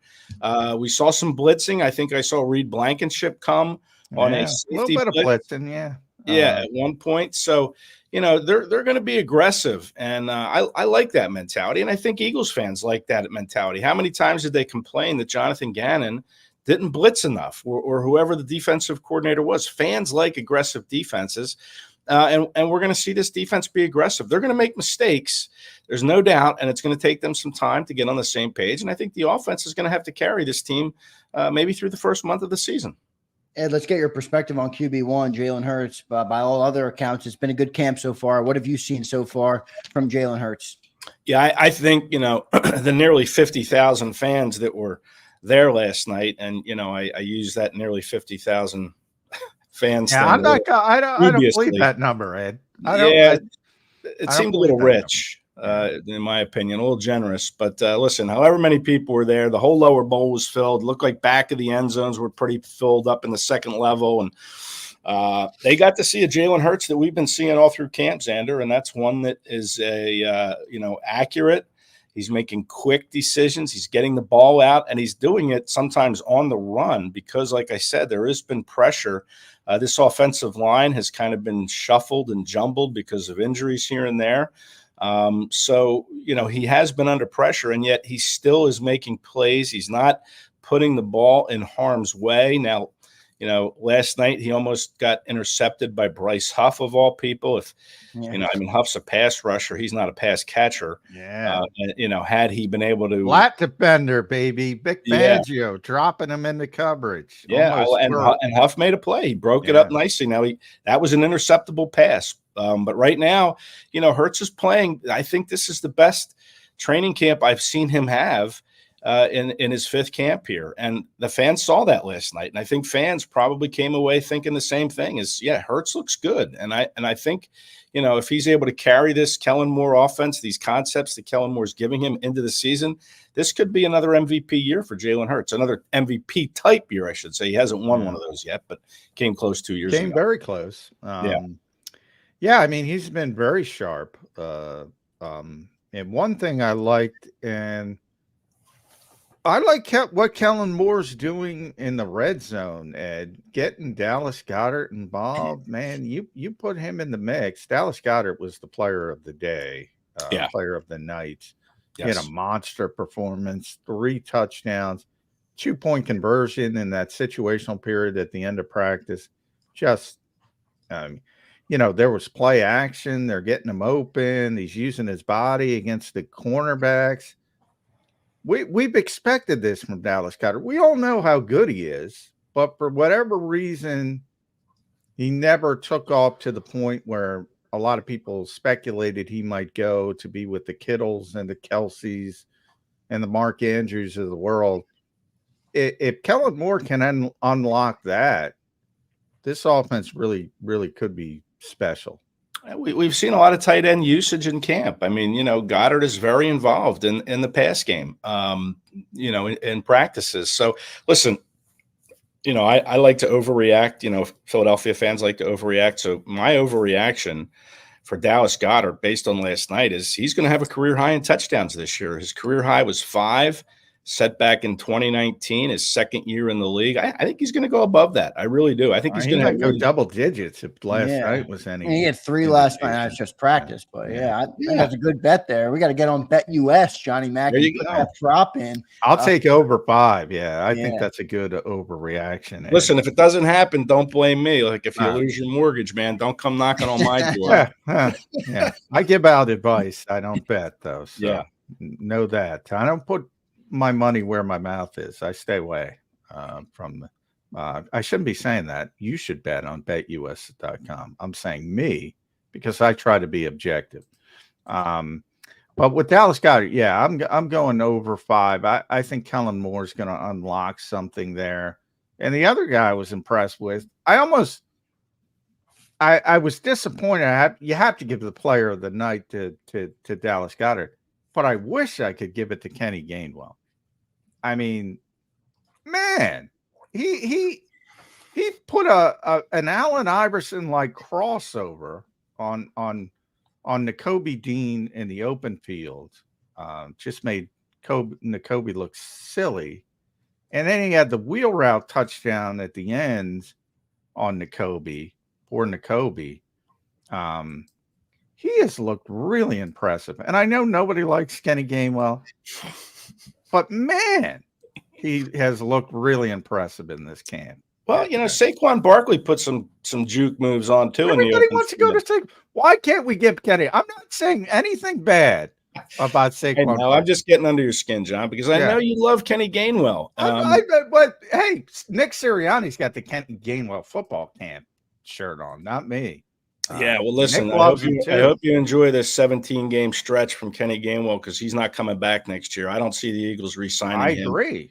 So, get the most enjoyment you can out of your boy Kenny Gainwell because I think he's the most. All right, here's my overreaction. Ready, Ed? Yep. Most underrated player on the Philadelphia Eagles, Kenny Gainwell. Yeah, well, okay. He might be underrated. Listen, but to me, is the consistency hasn't been there. We've seen Kenny drop some passes during the regular season. John, I'm surprised you didn't go Reed Blankenship with your most underrated. Reed could be in that category. Yeah, Reed. Milton Williams gets all the underrated. Milton Williams, stuff. So, and of course, I think I mentioned once before the long snapper, Rick Lovato, very underrated. Rick's great at what he does, but I'm not counting the long snapper. Yeah, I know. I love you, Rick, but hey, they're people too. They're people too. Britton Covey, I might put in that conversation as well. Britton Covey, strong camp. Really impressed with some of the things he's done. I mean, we've seen a lot of good things from a lot of good players in camp. There's no question, and most of them have been on the offense, sadly. But we'll see the defense, I think, start to lift it up. I love what I've seen from Jalix Hunt. The more I watch him, the more I think he's going to have some kind of a role. I didn't see much of Nolan Smith again last night. I don't know. Maybe you did, John. I'm a little. Well, it wasn't great for the defense. I mean, it was tough to uncover. I'm a little concerned about Nolan Smith. He to me is a big question mark still after a week of camp. But yeah, Kenny Gainwell certainly made some nice moves last night. Had that great run.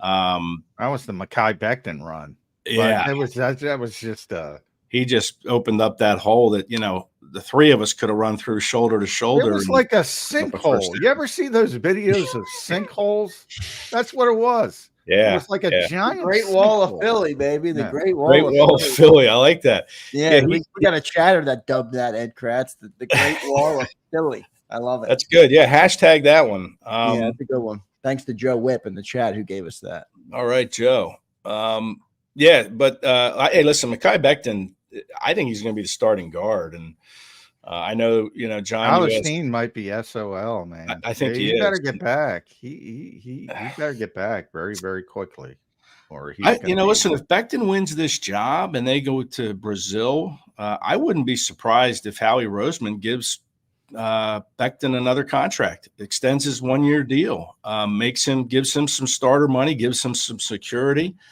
If he wins the job. I mean, Howie has done that in the past, has given out some extensions prior to the start of the season. He has some money under the salary cap. It wouldn't surprise me if Becton wins this job, if Howie Roseman locks him up to another 3 years. Well, it wouldn't surprise me if, remember, that's got to be a two-way street. Like, I think the Eagles would have already locked up Milton Williams by now, but, Milton wants to bet on himself. Yeah. And if Mekhi wants to bet on himself and he's a starter on this team, he could make a heck of a lot of money. So that's a two-way street. Becton likes it here. All accounts are he likes it here. Yeah, and plus Lane Johnson, he's 30, Lane? 33 or 34? 34. Yeah. If he wins that job, Ed, I would expect that extension to come pretty quickly if they so identify him as the starter. I think Howie would waste no time and get him. Yeah, but again, Mekhi's got to be a man, and he is happy here, no question. But I'm just saying, if he plays the whole season, and he bets on himself, even if he stays here, he's going to make a lot more money. So that's what I mean. It's a two-way street. Yeah. I think Mekhi would take an extension. I think he likes it here. I think, he's been to New York. Why would he want to go to a third team? Why not try to have some stability in the city? So I think if they came to him with the kind of the rate that, Howie likes to get a little bit of Tyler, man. Everybody's closing the book on Tyler. No, listen, he's got to get healthy. I mean, getting this time. I mean, you can't, when you're battling for a job, you can't win it in the tub, right? I asked Jalen, though, the one thing I'm concerned about is that size. He's too big to be a guard. But have we seen any problems in camp? Mekhi Becton has had a lot of reps at guard. Have we seen any issues? Well, you heard the quarterback yesterday. He said, yeah, it's a thing. I asked him, I said, do we overrate it? He said, it's a thing. Yeah, it's a thing. He blocks out the sun, Ed. Yeah, and then you got Dickerson on the other side at guard. I mean, he's a big guy too, but there hasn't been any problems. We haven't seen it throw it, into the back helmet, of Becton or Dickerson. I mean, he seems to be working through whatever it is these big guard problems present. So I'm not worried about that in the least. That's going to be a problem for Britton Covey, who's like 5'6". He's going to be running across the middle. You're not even going to see the guy. He's like a little ant running across the field. You just can't see him. Right. You just got to throw it to a spot and hope he's there, I guess. Yeah, really. Well, and also, there have been some bad reps from Mekhi as well. Now he's going against Jalen Carter, so I mean, Jalen's pretty gifted, but you worry about leverage and getting his pads low and things like that, especially when you get into some of these big time defensive tackles, like in the NFC East, Dexter Lawrence right away. one of the few Giants good players. That could be an issue. So I wouldn't close the book just yet, but I think Tyler Steen is no short guy either. I mean, what's Tyler Steen's a big guy. And the Eagles have generally played bigger guards than most people from a height standpoint. Brandon Brooks was 6'5". Steen is 6'5".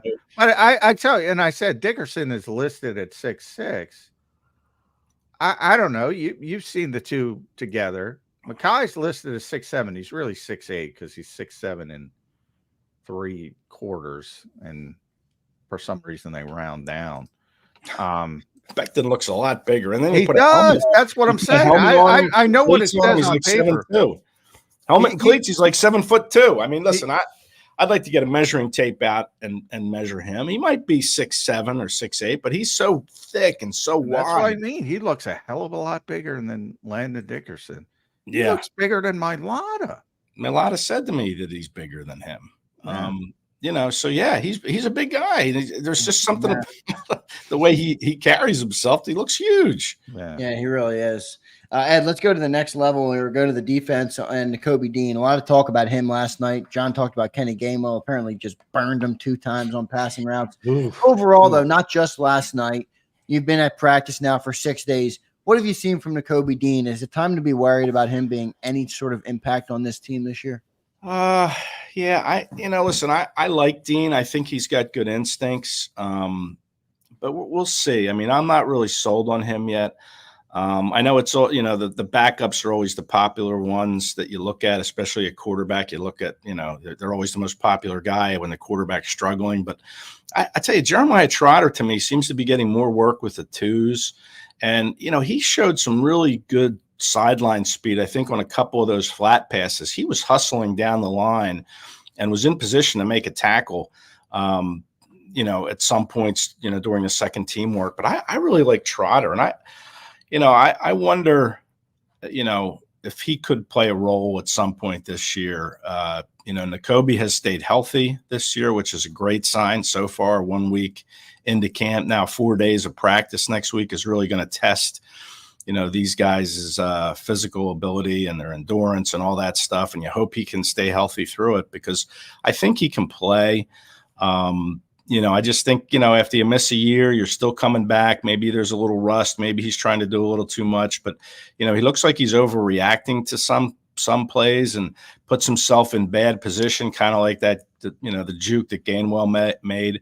Like Dean put himself out of position on those plays. He overran it. Yeah. Yeah. If he would just do what he's supposed to and kind of break down earlier, he makes that play. So, something that he's going to have to work through. And I think he can. I mean, the guy won the Butkus Award winner he was the Butkus Award winner in college at Georgia. He's got the ability. He just has to let the game come to him. He can't try to do too much. He can't get back last season. And, in 1 week of practice, you have to work your way through that. And I think he will. I think the Eagles still like him. I think he'll still have a role. But, he's got to play better. He's got to show that he can play better. And I'll just say, beware of that dog at linebacker, Ed. You know what I'm talking about, Ben. Don't forget about Ben Van Sumeren, because he's showing some stuff. And I'm not as high on Ben Van Sumeren as you, John. I mean, I think he's a good special teams player. He's a very good special teams player. So that's my point. He's going to make the team. I just, he would. It's a very small sample size. It might amount to nothing. But when he was thrown into the deep end of the pool last season, he looked pretty instinctive. It's like one game, but he looked pretty instinctive. I think the best thing that this linebacker group has is Bobby King, the position coach. He's an NFL veteran, unlike last year's linebacker coach, who was a college. Came over from the college. DJ Elliott. Poor DJ Elliott got scapegoated. Think about his difficult job. Sorry, I'm on a tangent, but man, that freaking guy had to get Zach Cunningham up to speed, Miles Jack up to speed, Shaq Leonard up to speed, and then they say, "Oh, you're to blame for the crappy linebacker." Maybe Howie Roseman is to blame for the crappy linebacker play by devaluing the position. Well, I think it's not a devalue for Roseman. I think it's more a allocation of resources. You can't pay everybody. The Eagles' biggest mistake was letting TJ Edwards go. Yeah, no doubt.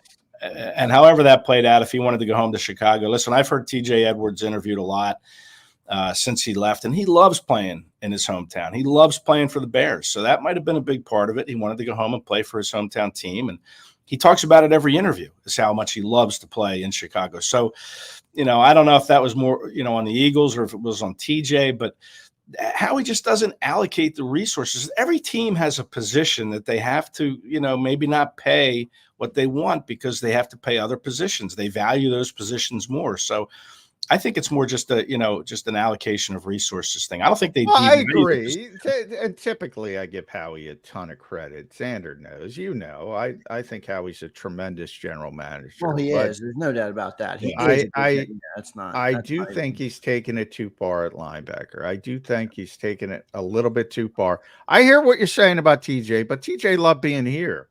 That's one of those things where you sign, and I'm not saying that might be 100% true, that he just wanted to go home. And I brought that up at the time. He was a big Bears fan growing up. We've talked to him over the years.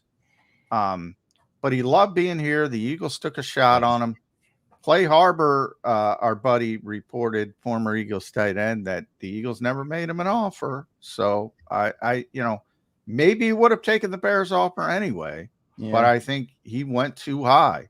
And the thing that annoys me about it is, Ed, you talk about the allocation of resources. We do have the resources for what TJ got on his contract, especially with the way Howie works his deals. I mean, we have minor cap hits on guys that are making $20 million, let alone a guy that made $7 million. Howie could have easily fit him into the cap, easily. Yeah, it wasn't a really good player. Talk about underrated. Boy, Eagles fans underrated TJ Edwards. They really did. Listen, but the linebackers now I thought it was a good group when they brought in Devin White and Zach Bond. I thought, that's not. I remember over the summer, Ed, you were okay with the linebacker group. Yeah, and then you mix Fangio in. I said Bobby King will help this group, but I also think Vic Fangio and just his, I think he'll have them playing as a unit. Unlike I think last year, they seemed to be undisciplined. That whole defense late in the season obviously broke down, and I think too many guys were trying to do too many things, playing hero ball, that kind of stuff. But I think this year they'll be a little more disciplined. They'll know what they're doing with Vic Fangio. They'll be a little more coordinated, which is the defensive coordinator's job. And I'm not, I'm not down on this group at all. It would be nice to see the defense make more stops against the offense in these practices, but it's going to be fun to see how they do against Baltimore next week. There's 32 teams in the NFL. Last time I checked. Don't the contracts bother you at all, Ed? Because they bother me. Not that they're the be all end all. But again, there's 31 other teams. The Eagles got Zach Bond for 1 year at the veteran minimum and with some incentives. The Eagles got Devin White for 1 year and $3.5 million and some incentives. I mean, there's 31 other teams that had shots at these guys and said, I don't want to go to $4 million. I don't want to go to $2 million for Zach Bond. Yeah. Now, there's a bunch of dummies in this league, but they're not all dummies. Doesn't that scare you a little bit when it comes to the optimism at that position? No. Because that's where I am. No, not really. Because you don't know what a player's looking for either. I mean, I know money's usually the be all end all for these guys. And if teams really wanted them, they would have gone higher. But, it's all about what's out there at the time. And if you're a player and you see a deal that, with a team like the Eagles, and hey, why wait? Why wait for a better offer? Let's just jump on this now. And they signed Devin White pretty quickly and Zach Bond pretty quickly in free agency. So maybe they just beat some other teams to the punch. The contracts don't concern me at all. I mean, I just think that, maybe Devin White, maybe people saw how he took last year and got hurt, lost his starting job, maybe not knowing all the factors behind why he did, and decided not to take a chance on him. But I don't really put a whole lot into that now. Well, that's what drives me nuts right now about Nakobe Dean is because John points out the contracts, and the Eagles' investment in the linebacker position isn't really financial. It's the draft pick. It's the 3rd round draft pick they spent on Nakobe Dean. Just like you could go to the D line and be like, well, they're not really spending a lot of money on the D tackle. Well, yeah, because they spent 1st round draft picks and they haven't gotten their contracts yet. But Nakobe just hasn't. He just doesn't seem like he's going to be a role in the team. And if it is, it's not going to be a big one. And I don't know. I think he's going to be a starting linebacker. Even off last night, I think Nakobe Dean is going to be the best linebacker on the Philadelphia Eagles. I have not wavered from that. That'd be great if he was for the Eagles. He's signed for the next 2 years, right? I mean, he goes this year and next year. So that'd be great for the Eagles salary cap if he proved he can play, because he's still under contract and White and Bond are not. And then you supplement with Jeremiah Trotter, who I think could play a role at some point. Like I said earlier, he's a guy, a 5th round pick that they bring in. And, now you have him under control for 4 seasons. So you hope he can, kind of figure it out and become a starter himself. Well, if he's comparable, why not just play Trotter then? You only have Dean for 2 more years. You have Trotter for 4. If they're close, I mean, I don't know. I would just go. I think later in the season you might see that, to be honest. But you do need a little bit of a ramp up time for a day 3 pick. But it wouldn't surprise me if Jeremiah Trotter is playing at some point this season at linebacker. It wouldn't surprise me at all. No, it would surprise me day 1, but later in the season it wouldn't surprise me. Right. Yeah, I think. I don't know. Does Trotter play special teams too? Have you noticed him on special teams? Yeah, he's playing special teams. Yeah, so that, maybe that keeps him active on game days. Like you always try to figure out, okay, who are they going to keep that won't be active on game day? And initially, I thought maybe Jalix Hunt would be that guy, but I think that they're going to keep him active. I think he's going to have a role day 1, and I guess Trotter will as well. But I would play Dean. I know, to your point, Zander, about the contract thing, like why not play the guy that has 4 years versus the guy with 2? But listen, I think you have to maximize Dean if you can. He was a 3rd round pick, and 2 years is 2 years. I mean, that's pretty long time. So I would, if it's close, I would still play Dean. But I might find some times to put Trotter into a game. All right, let's get in the weeds, Ed. I got to get you in the weeds on this defense because you keep making Jalix Hunt references. He's going to be here. Is he going to have a role? I mean, obviously, he's going to be on the team. He's going to be on the 53. I'm still leaning towards he's going to be more of that inactive guy, developmental year. But we'll see. Hopefully, he's a natural. Hopefully, he can get on the field. But then you need that 5th edge rusher. And where people are talking, maybe Hunt can do it. Maybe Julian Okwara.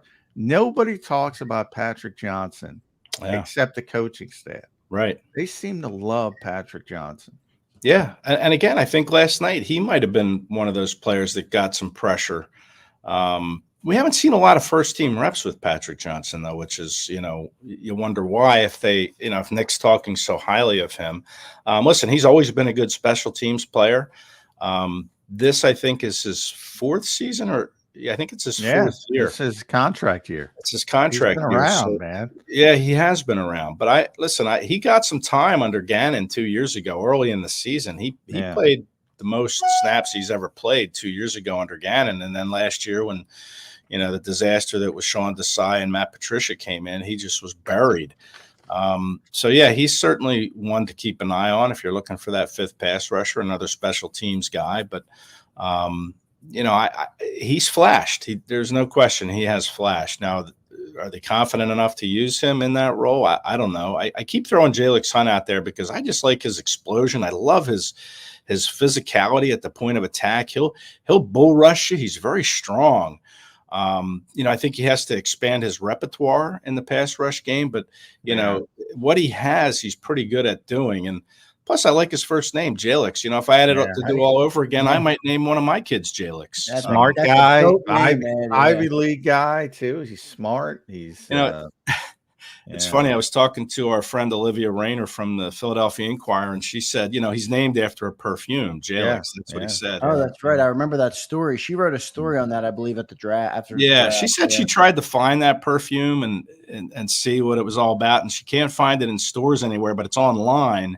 But she's like, I don't want to get it because, you don't know how it's going to, you don't know what it smells like. Who cares? You do it for the job. Oh, I'm going to rip Olivia next time I see her. I thought it was a good perspective. I'm like, I never thought about looking into the perfume, but I just like that name, Jalix. Like I said, I would have named my first kid that Jalix if I would have known that, I could do it. Probably just a fruity mom perfume. I don't think there's anything to pull out of that, but maybe there is. I'm not really sure. Yeah. Long term, I got a lot of excitement over Jalix Hunt. I do think it's going to take a little. That's a tough jump from where he was playing to the NFL, but I like the skill set. I like the fact that he started as a safety. So, and then he outgrew the position. It's crazy, by the way. You talk about dropping guys into coverage. Vic loves doing it. Occasionally as a curveball, he should be able to handle it. That's why I kind of think he was a Vic pick. Vic definitely liked him in the draft. Not everything's a Howie pick though. I know, but I mean, like they might have done it because they knew they had Vic. I'm not saying Vic said, "Hey, pick this guy," and Howie listened. I'm just saying that they probably picked him for Vic. I think we were talking for some reason we got into Jalen Reagor. That was just shift. From that point forward, they're all Howie picks. He's not listening. He's making he listens, but he's making the final decision. And he said, if he's going to get the shit board, he might as well make the picks. So. Cooper DeJean is up in the air. That to me looked like a Jeffrey Lurie pick when I watched that video from the draft. I think everybody likes Cooper. I mean, the only reason he fell to 40 is because of the fractured fibula. I mean, he would have been a first. Well, I think people like him, but would you have picked him? I think is a different story. But I've traded up. They traded up to get him at 40. I think people are going to be very happy with Cooper DeJean when they finally get to see him. But he's out of sight, out of mind. It's crazy. He's out for 3 weeks, and people act like he's non-existent. He's going to be back very quickly. Yeah, 2 more weeks. But he's going to miss the preseason.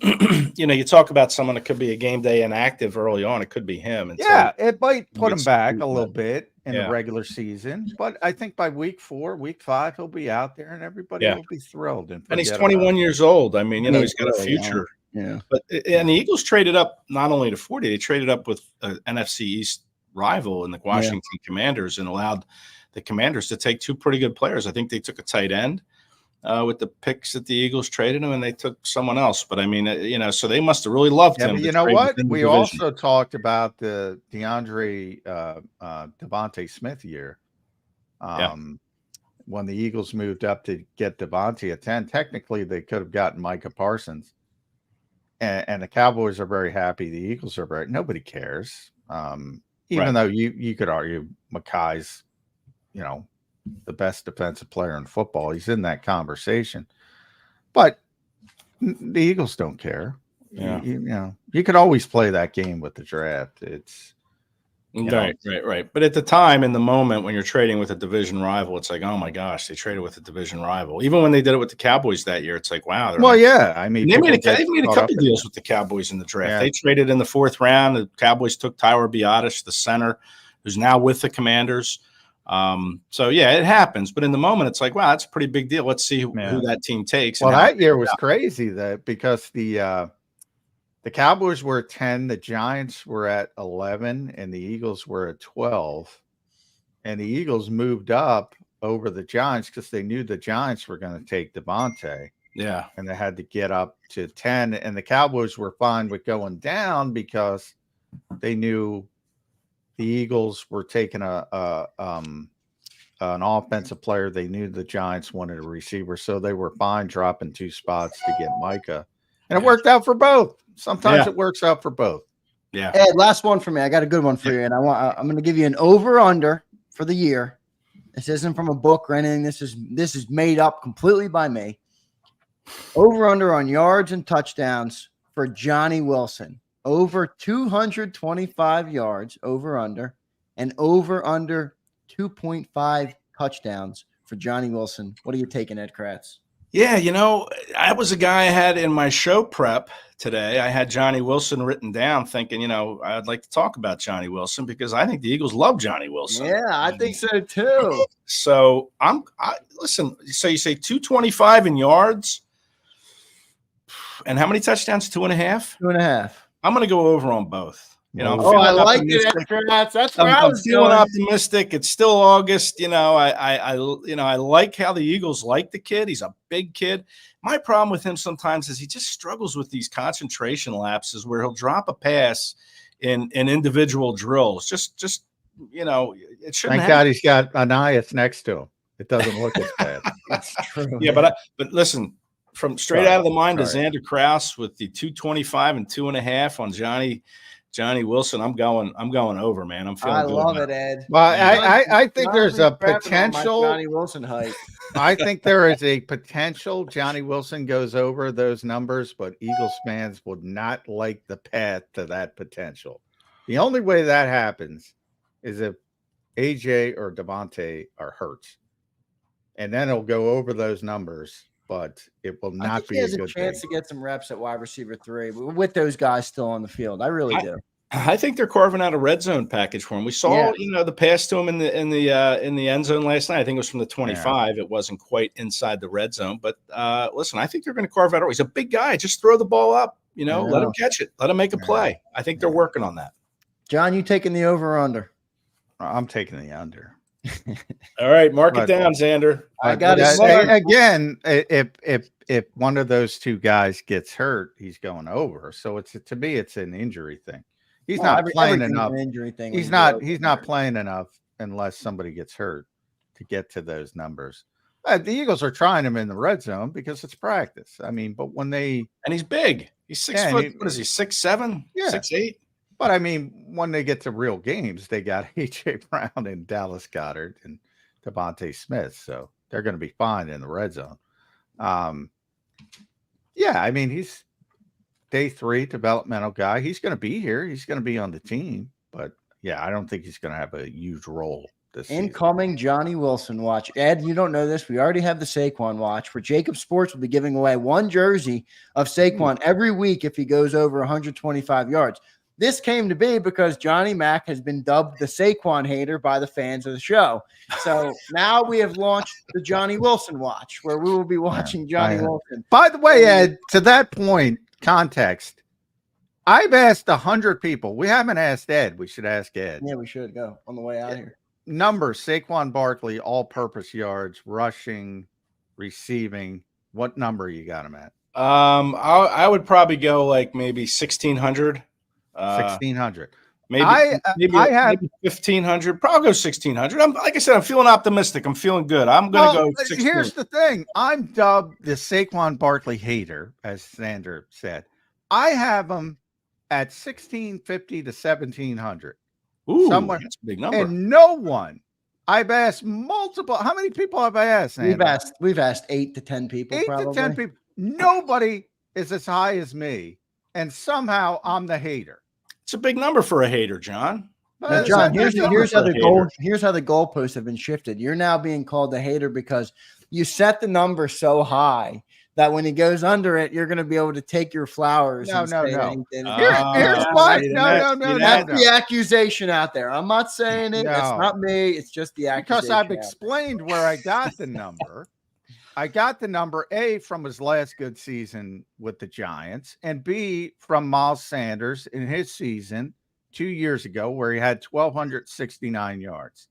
So he's got to be a little bit better than Miles with this offensive line. So I got him at 1,300 rushing yards, Ed, and 350 to 400 receiving. That's where the number comes from. Yeah, I mean, that makes sense. I think 13. I'm thinking like 12 to 13 rushing. I think he's going to have 300 to 400 receiving. Yeah. So he should. If he's healthy, and everything's dependent on health. If he's playing that many games. Yeah. And nobody has gotten to that number. You were the closest. You're the closest. Yeah. And yet I'm the one who hates Saquon Barkley. And all these other morons who claim they love him think he's not going to be as impactful as me. Yeah. Well, you still hate him, even though you set a high number. I know you still hate him. And by the way, I love the guy. How could you not love him? I know. He's a great kid. He's a great guy. Really great guy. Seems like it. Yeah, but I digress. SI.com /NFL/Eagles. Make sure you read Ed Kracz, and you can read me as well if you're there at KratzE on x.com/Twitter, whatever you like to call that. The best in the biz. Thanks, Ed. Appreciate Always it. fun, guys. See you Sunday, John. Thanks, Ed. Appreciate it, man. There's Ed Kracz joining us on Birds 365. Great stuff from Ed Kracz, one of my favorite guests that we get on. Just a funny guy, Ed Kracz, Johnny Mac. Just makes me laugh, Ed Kracz. I love the way he does it. He got the closest to me, the Saquon. Yeah, he did. It's going to be fun to follow along. Hey, we're over. Can I say something real quick? Yeah, we're good. I mean, I'm not in a rush out of here. We're over 10, so we're good. One of my buddies in the industry, Andy Jasner, passed away last night suddenly. And I wanted to mention and say nobody loved their family more than Andy. It's the son of the legendary Phil Jasner, Sixers beat writer, great reporter on his own right, but loved his family, never stopped talking about his 3 girls. Devastating news, and I just wanted to send condolences to everyone there. We talked about Saquon Barkley being a great guy. Andy Jasner was a great guy, and just wanted to mention that. Well done by you, Johnny Mac. Rest in peace to Andy Jasner. Thank you for sending those up. Good on you. We appreciate you doing that. Good show today, Johnny Mac. I don't want to end it on that's tough to hear. You never want to hear somebody that has 3 daughters like that pass away. But let's try and not end it on a sad note. Any closing thoughts, John, today outside of that on what went on last night at the practice? I thought it was a very positive night for Philadelphia Eagles fans and for the whole team. A lot of energy. Seems like everybody's ready to get into the next season after what happened last year. Any closing thoughts on this Football Friday from you? Yeah, it is practice, and Adamo talked me off the ledge a little bit. I was disappointed. It's natural if you have that kind of offensive performance and you're practicing against the defense. And it was not a good performance. And it's August. The calendar turns, so it starts getting later and later. You got to pick it up at some point. I think Big's got to start making decisions, maybe get a little bit more locked in on the defensive side. Maybe that helps. But yeah, the more I look at that defense, the more it's all going to be on that defensive front. And if they don't have a good performance, whether it's in a practice or a game day, it's going to be a long day for the defense. And hopefully that defensive front can perform. Last thing, Johnny Mac, before we let you get out of here, 10:04. So we are after. We appreciate all of our viewers. What's the schedule? They're off today. They're off tomorrow. I got to walk through today. They are off tomorrow. Players are off Saturday. Then they're back at it Sunday. Burst of 4 consecutive practices. So Sunday, Monday, Tuesday, Wednesday, Thursday's a walkthrough because Friday is the preseason opener. That's right. At the Baltimore Ravens, one of the best teams in the NFL. So at least, Lamar's not going to play and Jalen's not going to play. And you're not going to see the superstars, but they're a very deep team, and maybe it gives you a better indication of where the Eagles are from a depth perspective. Yeah, so a lot of stuff going on next week. Remember, everybody, Birds 365, Monday, Tuesday, Wednesday will be the late show because of the practices, obviously, on Monday, Tuesday, Wednesday. And then Sunday, I'll be doing a football 24/7. Hopefully, I can get Johnny Mac up for a little bit of that. Maybe we'll do a quick 25, 30-minute recap of the practice on Sunday. So enjoy your weekend, everybody. We appreciate you being here. John, great work today. Thanks to our new sponsor, everybody, Bet US, who will be powering the show all season long. We'll be looking at the prop bets. We'll be covering, playing along with the Saquon Barkley stakes that we're doing with the jersey giveaway. So thank you to Bet US, who is now a new member on the channel, a new sponsor of the program. So we appreciate them. Johnny Mac, great show today. Thanks, everybody in the chat. We smashed our like goal today. We're up to 121 likes. Thank you guys for that. Johnny Mac, great show, man. I'll catch you on Sunday night, hopefully, for a football 24/7 and then a Monday show on Birds 365. All right, man? All right. Everybody have a good weekend. Yeah, gear up. It's coming quickly. Coming quickly, everybody. Thank you all. Appreciate you all so much. We'll catch you later on today on the National Football Show. You've been listening to Birds 365, the destination for the passionate Eagles football fan who bleeds green. If it's Eagles football, we're talking about it. Debate inside the locker room and guests that are some of the greatest football minds from around the region. We hope you enjoyed the show. We know we had a blast. Make sure to like, comment, and subscribe, and we'll be back soon. But in the meantime, hook up with us on social media at JAKIB Sports. See you next time on Birds 365.